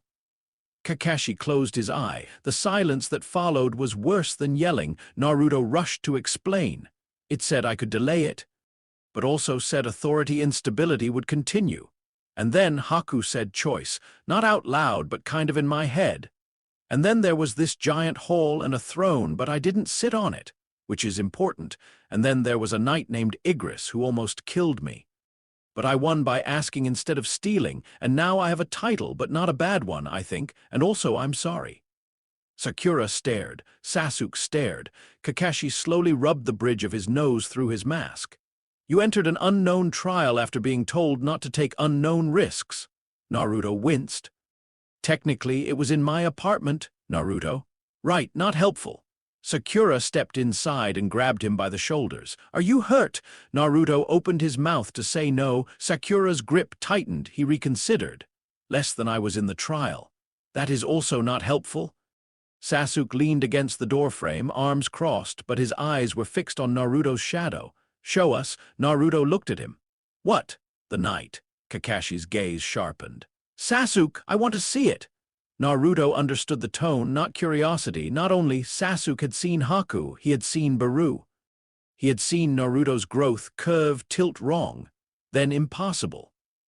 And now Naruto had come back from some hidden trial with another shadow soldier, stronger than the last, while Sasuke still carried a curse mark from a man who wanted to own him. Threatened confusion. That was what Naruto saw in his teammate's face, and beneath it, fear, not of Naruto, of being left behind. Naruto knew that fear too, so he nodded. Okay, but nobody attack him. Kakashi did not lower his kunai. Naruto sighed. Igris, the room darkened. A shadow rose behind Naruto, tall enough that its helmet nearly brushed the ceiling. Black armor formed in silence. A long sword rested at its side. The plume behind its helmet moved without wind. Sakura took one step back. Sasuke's eyes widened. Kakashi went very still. Igris knelt. Naruto pointed at him immediately. Stand. Igris obeyed. Naruto looked at Sasuke. He tried to kill me for like an hour, so don't feel bad if he looks scary. He is scary. Sasuke's jaw tightened. He obeys you. Yeah, why? Naruto looked at Igris, then at his shadow, then at his team. Because I didn't make him kneel. Sasuke frowned. Sakura understood first. Her expression softened, though fear still lingered at the edges. Kakashi lowered his kunai by an inch. Naruto dismissed Igris before the mana drain could become painful. The knight folded into his shadow like a blade returning to its sheath. For a long moment, nobody spoke. Then Kakashi said, "The Hokage needs to know." The room went colder. Naruto looked down. There was no third Hokage now, no old man who looked at him and saw a child before a weapon. The council was restless. The village was wounded. Danzo's name had already begun slipping through whispers in dark corners, though Naruto did not yet understand why that made Kakashi's eye harden whenever he heard it. "Who do we tell?" Naruto asked. Kakashi did not answer immediately. That was answer enough. Finally, he said, For now, me and your team, I'll decide how to report it without handing you to people who see children as assets." Sasuke's face twitched at the word. Sakura's eyes moved to his curse mark. Naruto's shadow stirred, not from a soldier, but from his own anger. Assets, vessels, weapons, tools. He was so tired of different words meaning the same thing. "Okay," Naruto said quietly. Kakashi stood. "From this moment, no more secret trials." Naruto opened his mouth. Kakashi raised one finger. "No," Naruto closed his mouth. Sakura nodded firmly. "Agreed." Sasuke said nothing. Naruto looked at him. "You too?" Sasuke glanced away. "Ichen?" That meant yes, probably. Morning came with ash-gray clouds and bad news. Not from the system, from the world. A patrol near the Fire Country border had found another dead zone. Trees burned black without flame. Animals fled miles from the area. The ground had cracked in a perfect circle, and at its center, glass had formed from melted stone. No gate remained. Whatever came through had already moved on. Naruto stood in the Hokage Tower, looking at the reports spread across a table. Kakashi, Sakura, and Sasuke stood with him. Beside them were Jiraiya of the Sannin and several senior Jonin. Naruto had met Jiraiya only that morning, when the white-haired man had appeared on a rooftop, called himself a super pervert sage, and immediately lost most of Naruto's respect before earning some of it back by looking at the border report and going completely serious. "This wasn't Orochimaru," Jiraiya said. Kakashi nodded. "No chakra signature we recognize." Jiraiya tapped the melted glass. "Heat did this. Not normal fire style, not Biju chakra, something concentrated." Naruto's new title pulsed faintly behind his status window, air of Ashbourne below it. Another skill flickered. Ruler detection. Unstable. Naruto focused on the report. For one heartbeat, the ink on the paper vanished. He saw red. A sky burning, a horned silhouette standing in a field of ash. A hatred so old it did not feel personal until it turned and looked directly at him. Naruto gasped and stumbled back. Sakura caught his arm. "What did you see?" Naruto's mouth felt dry. "Fire." Jiraiya's eyes sharpened. Naruto looked toward the window, far beyond Konoha, beyond the repaired walls and funeral smoke and broken forests. Something was walking through their world. Not with an army, not yet, just a fragment, just enough to hunt. The system opened a window no one else could see. Hostile authority confirmed. Monarch signature detected. Classification. Destruction.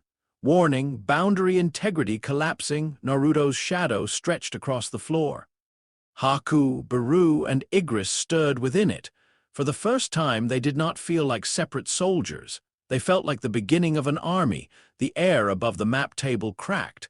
A thin red line opened in empty space. Everyone moved at once. Kakashi grabbed Naruto. Jiraiya slammed a ceiling tag onto the table. Sasuke drew a kunai. Sakura pulled Naruto backward. The crack widened for half a second. Through it came heat and a voice, deep, ancient, amused. "Ashbourne." The red line snapped shut. The room smelled of smoke. Nobody spoke. Naruto stared at the empty air where the crack had been. The throne beneath his soul was no longer silent. It had been accepted. And the boundary between worlds had torn all the way open.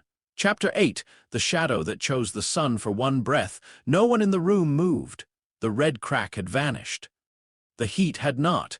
It lingered over the map table like an invisible flame, turning the air dry and sharp. The ceiling tag Jiraiya had slammed down curled black at the edges. Smoke rose from the paper in thin, angry threads. Naruto stared at the space where the voice had spoken. Ashbourne, not Naruto. Not Uzumaki, not Jinchuriki. Ashbourne. The name had landed inside him like a key turning in a lock he had not known was there. His shadow stretched across the floor. Haku stirred inside it, quiet and ready. Baru's hunger sharpened into a blade. Igris stood stiller than either of them, like a knight hearing an old enemy cross a battlefield long before anyone else saw the army. Kakashi's hand remained on Naruto's shoulder, not gripping, grounding. "Naruto," he said. Naruto blinked. The room returned in pieces. Jiraiya's serious face. Sakura's pale expression. Sasuke's red eyes, sharing an awake without him seeming to notice, Senior Jonin whispering orders, Anbu appearing at the walls. The world had not ended, not yet. Naruto swallowed. That was him. Jiraiya's eyes narrowed. The thing from the border, Naruto nodded. The system flickered. Hostile authority confirmed, monarch signature detected, classification, destruction, entity state. Fragment, threat estimate, catastrophic. Fragment, the word should have helped. It did not. Because if a fragment felt like this, Naruto did not want to imagine the whole. Jiraiya leaned over the scorched map. Where? Naruto looked down. The map showed fire country, Konoha, rivers, border roads, forests, old patrol posts, damaged routes from the invasion. Then his new skill pulsed. Ruler detection. Unstable. The ink blurred. A red mark appeared in Naruto's vision, not on the paper but over it. A moving point, slow, direct. Coming toward Konoha, Naruto pointed. There! Jiraiya's face hardened. That's less than a day from the village. Kakashi's voice was quiet. At its current speed. Naruto looked at him. Kakashi did not look away. At its current speed meant if it decided to run, they had far less time. Sakura gripped the edge of the table. Can we evacuate? One of the Jonin answered. Not completely. The village is still damaged. The shelters are active, but moving the entire civilian population after the invasion. He stopped because nobody needed him to finish. They could hide people.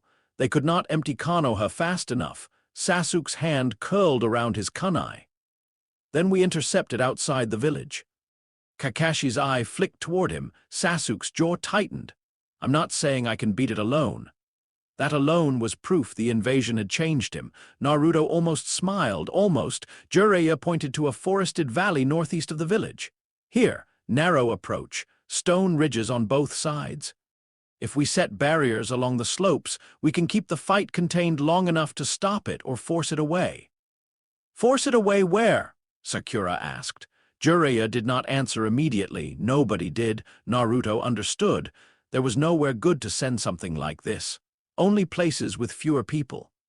The system opened again. Class skill. Monarch's domain incomplete. Effect. Strengthens shadow soldiers within limited range. Warning. Excessive use may trigger authority resonance. Naruto read it twice. More power, more signal.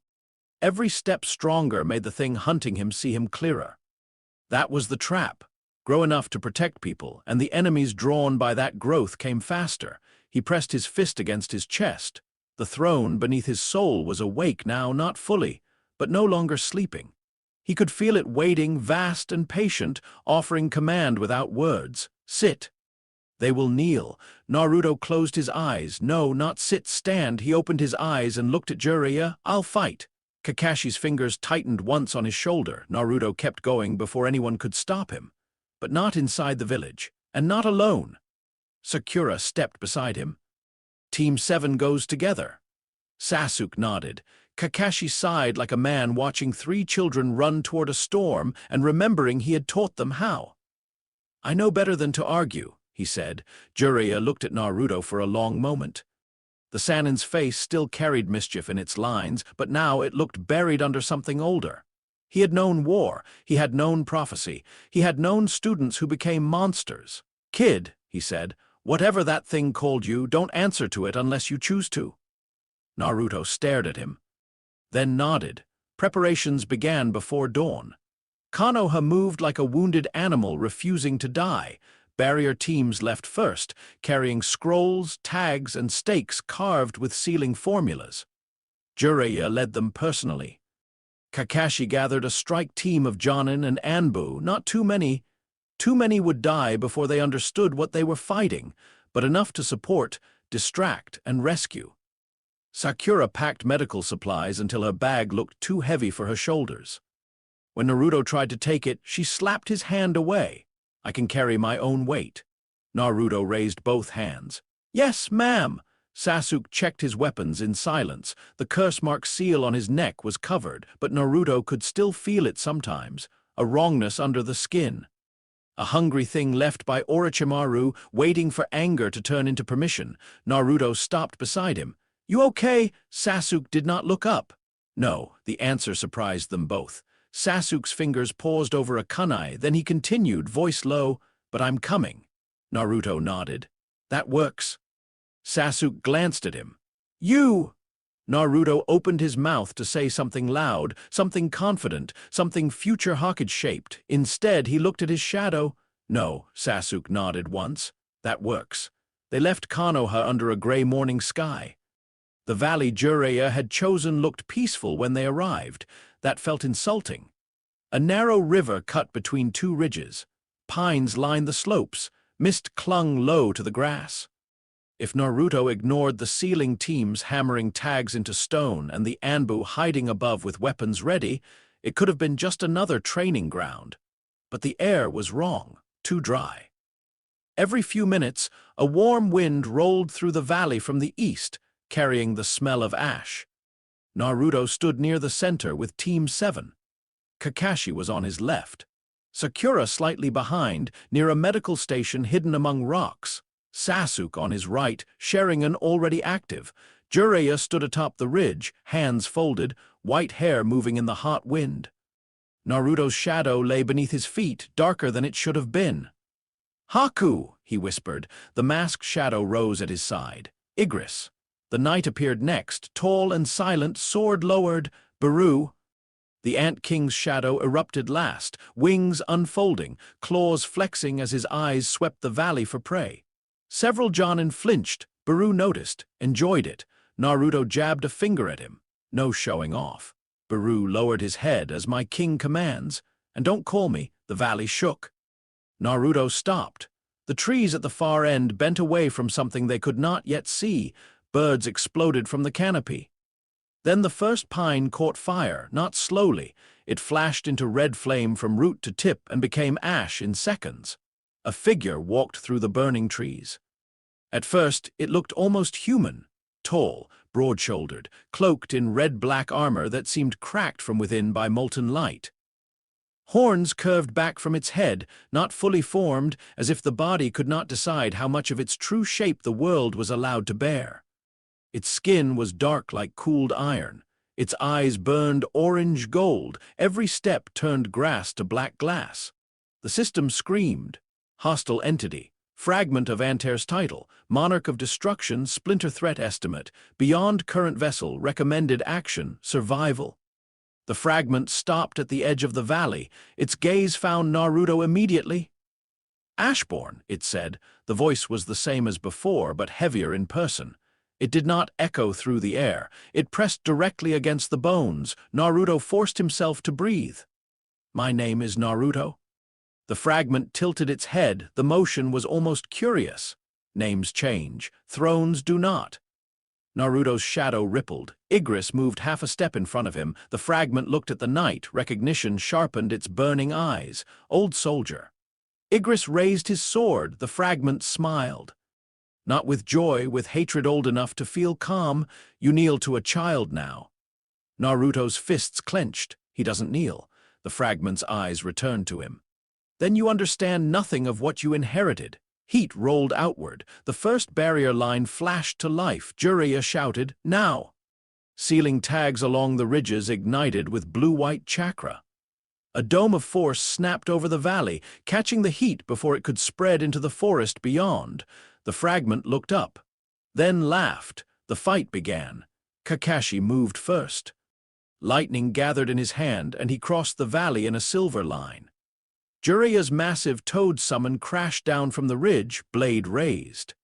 Anbu launched volleys of tagged kunai from both sides. The fragment lifted one hand. Fire bloomed, not a wall, a pulse. The tagged kunai burned away midair. The toad summon was thrown sideways, digging its heels into stone. Kakashi shifted at the last second, Reikiri scraping across the fragment's armor instead of driving through. Sparks burst. The fragment did not bleed, it turned and struck.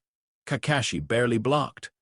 The blow sent him skidding across the river, water exploding around him. Naruto's heart jumped. Go! Haku vanished. Igris moved. Baru launched. Naruto followed with clones pouring from him like an orange flood. Monarch's domain, incomplete, activated. The world darkened around Naruto's shadow. Not night, focus. A circle of cold authority spread beneath his feet, touching Haku, Igris, and Baru. Haku's shadow needles sharpened. Igris's sword grew heavier with black light. Baru's wings snapped wide as his speed doubled. Mana drain increased. Mana. 41/52 Naruto ignored it. Baru hit the fragment like a living spear. The impact cracked glass beneath them. For one glorious second, the Ant King's shadow drove the enemy backward. Then the fragment grabbed Baru by the throat. "Imitation insect," it said. Fire erupted from its palm. Baru screamed, not in fear, in rage. Naruto felt the damage explode through the bond. Mana, 34/52 Igris. The knight's sword struck the fragment's arm, forcing it to release Baru. Haku appeared behind the enemy, needles piercing joints in the armor. Kakashi returned from the side with lightning. Jiraiya spat a massive flame jutsu from above, combining it with oil until the valley became a furnace. The fragment stood inside the fire and smiled. Then it breathed. A narrow beam of red destruction cut through the flames. Jiraiya twisted midair. The beam grazed his shoulder and struck the ridge behind him. Stone vanished, not exploded, vanished. A clean tunnel bored through the rock, edges glowing white. Sakura's face went pale. "That can't hit anyone," she whispered. Sasuke heard her. His Sharingan spun faster. He moved. Naruto saw him go. "Sasuke!" Sasuke did not charge blindly, not this time. He used the edges, fire jutsu to blind, shuriken to redirect. Wire to pull himself out of the path of a sweeping strike. He was not trying to win. He was reading, learning. The fragment noticed. "Uchiha!" Sasuke froze for half a heartbeat. The curse mark pulsed. The fragment's smile sharpened. Another child filled with another's hunger. Sasuke's eyes widened. Black lines crawled up his neck. Naruto moved instantly, not at the fragment, at Sasuke. He slammed into him shoulder first, knocking him behind a rock as a red beam cut through the space where he had stood. Sasuke snarled and grabbed Naruto's vest. "I had it!" "No, you didn't." The curse mark spread another inch. Sasuke's grip tightened. For a terrifying moment, Naruto saw Orochimaru's smile in the shape of Sasuke's anger. Then Sakura appeared and slapped a prepared medical tag onto Sasuke's neck seal. "Breathe," she ordered. Sasuke jerked like he wanted to argue. Sakura leaned closer. "I said breathe," he breathed. The black lines retreated. Naruto stared at Sakura. She glared back. "What? You two are not the only ones who train." A crash split the valley. Baru slammed into the ground near them, one wing burning with red flame. Naruto felt his mana lurch. Mana. 25/52 The fragment walked forward through attacks that would have killed any shinobi in the village, not unharmed. That mattered. Its armor had cracks now. Haku's needles had left dark frost around joints. Igris had scored a deep line across one side. Kakashi's lightning had damaged its shoulder. Jiraiya's sealing tags clung to one leg, slowing it, but every wound burned closed too quickly. Naruto understood the shape of the problem. They could hurt it. They could not finish it. The fragment raised both hands. The air above the valley turned red. Jiraiya shouted, "Barrier team, reinforce!" The dome shook as fire rained down from above, not flames like a jutsu, fragments of destruction. Each one struck the barrier and spread cracks of molten light through the seal structure. Barrier shinobi cried out, pouring chakra into their tags. If the dome broke, Konoha's forest would burn. Then the village. Naruto's shadow stretched violently. The throne inside him rose like a tide. "Sit! Command, end this." He saw it again. The army, Haku, Baru, Igris, and more. Every dead shinobi from the invasion, every fallen enemy. Every corpse that could be raised into a shield. Enough bodies to drown the valley in shadows, power, protection, conquest wearing protection's face. Naruto's breath came fast. The fragment saw. "Yes," it said softly. "There he is, the king under the child." Naruto gripped his head. The system flashed. Authority overload possible. Full release may stabilize combat probability. Warning, vessel identity erosion risk. Identity erosion. Naruto laughed once, breathless and terrified. Of course there's a risk. Kakashi appeared beside him, bleeding from one temple. "Naruto?" "I can release more." Kakashi's eye hardened. "At what cost?" Naruto could not answer. That was answer enough. The fragment lifted one hand towards Sakura's position. A red spark formed at its fingertip. Naruto's heart stopped, not Sakura. No, he reached for the throne, then Sakura moved first. She grabbed a wounded barrier shinobi twice her size and dragged him behind cover just as the red beam struck. The rock wall melted. Sakura rolled, shielded the man with her body, and came up alive, shaking but alive. Sasuke's fire hit the fragment's face. Kakashi's Reikiri struck its wrist. Jiraiya's sealing chain wrapped its arm and pulled the beam aside. Haku formed in front of Naruto. Cracked mask turned toward him. Igris knelt only enough to place his sword across the ground like a line. Beru, wounded and furious, lowered himself between Naruto and the enemy. Not asking for a throne, not demanding a king, standing with him, Naruto understood the answer had never been more release. It was trust. He did not need to become a ruler so everyone would kneel. He needed to be the person they chose to stand beside. Naruto straightened. The throne inside him waited. He did not sit. He placed one hand over his seal. Kurama. Behind the cage, the Nine-Tails opened one burning eye. "What do you want, brat?" Naruto looked at the fragment of destruction walking through the valley. "I need your chakra." Kurama's lips curled back. "Take it then. That is what humans do." Naruto shook his head. "No, I'm asking." The fox went still. For years, Naruto had been a cage. For years, Kurama had been the monster inside it. Nobody asked the cage. Nobody asked the monster. The silence stretched. Then Kurama laughed. Low, dark, not kind. "But real. You ask like I am one of your little shadows." "No," Naruto said. "They're my soldiers." His shadow stirred. Naruto corrected himself. "My friends, kind of, we're working on it." Beru made a strange, offended click. Naruto ignored him. "You're not them, you're you. And that thing called me a throne. It called you like you were just something inside me." Kurama's chakra simmered. Naruto's voice lowered. "I hate that." For a long moment, the fox said nothing.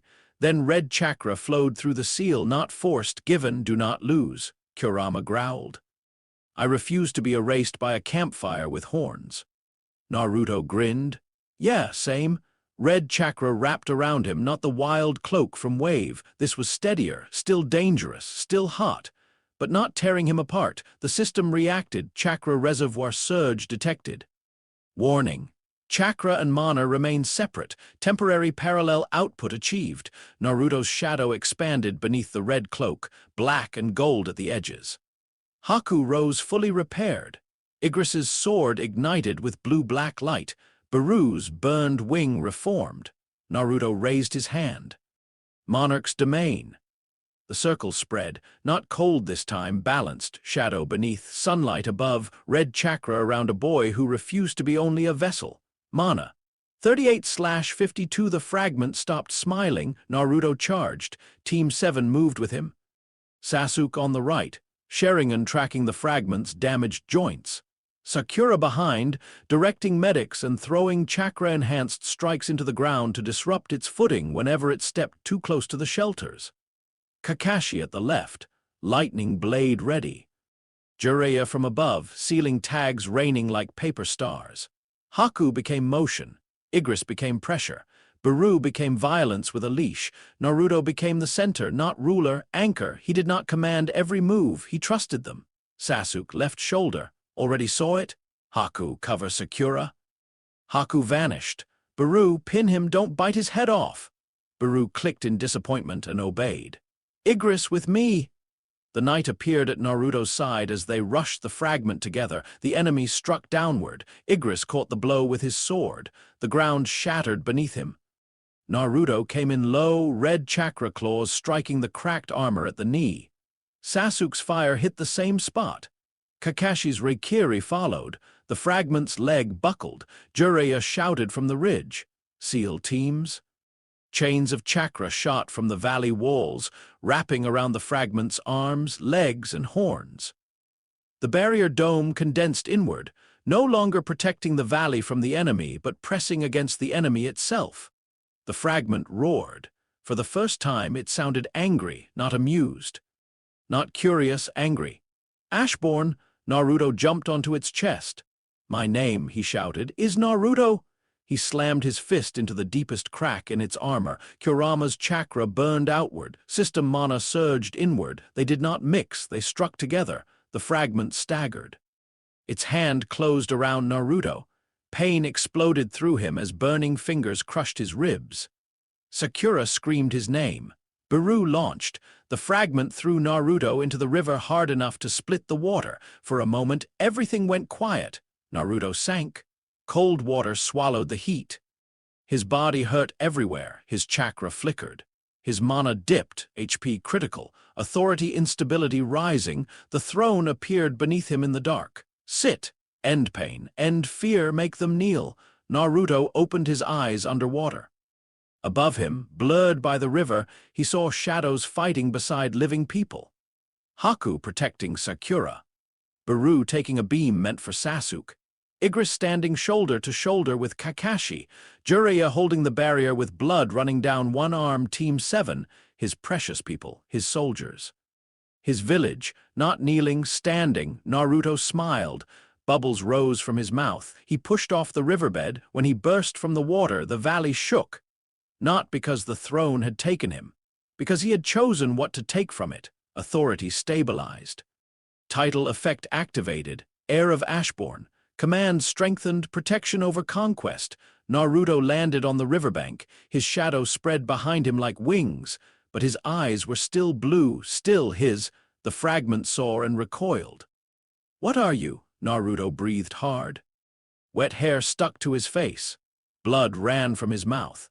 Red chakra flickered around his shoulders.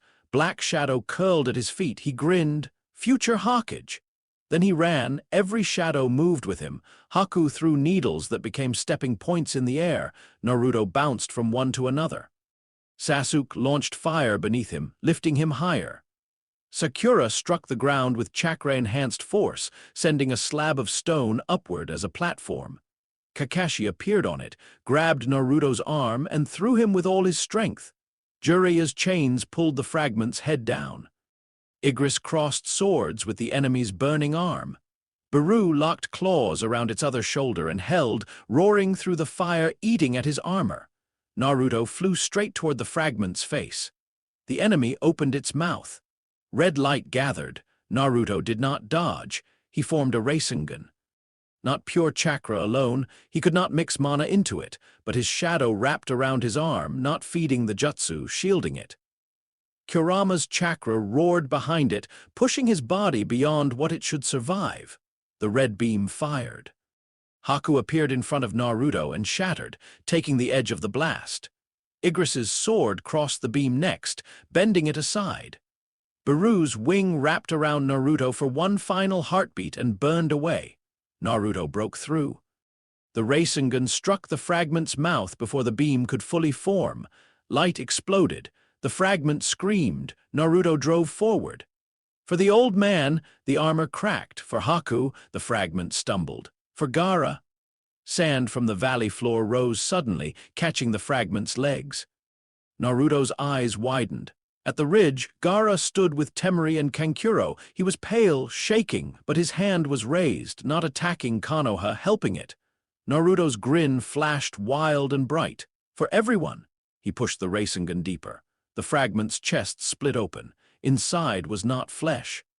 It was a burning red shard, pulsing like a hateful heart. The system screamed. Destruction core exposed. Strike now. Sasuke appeared below with a fire jutsu already forming.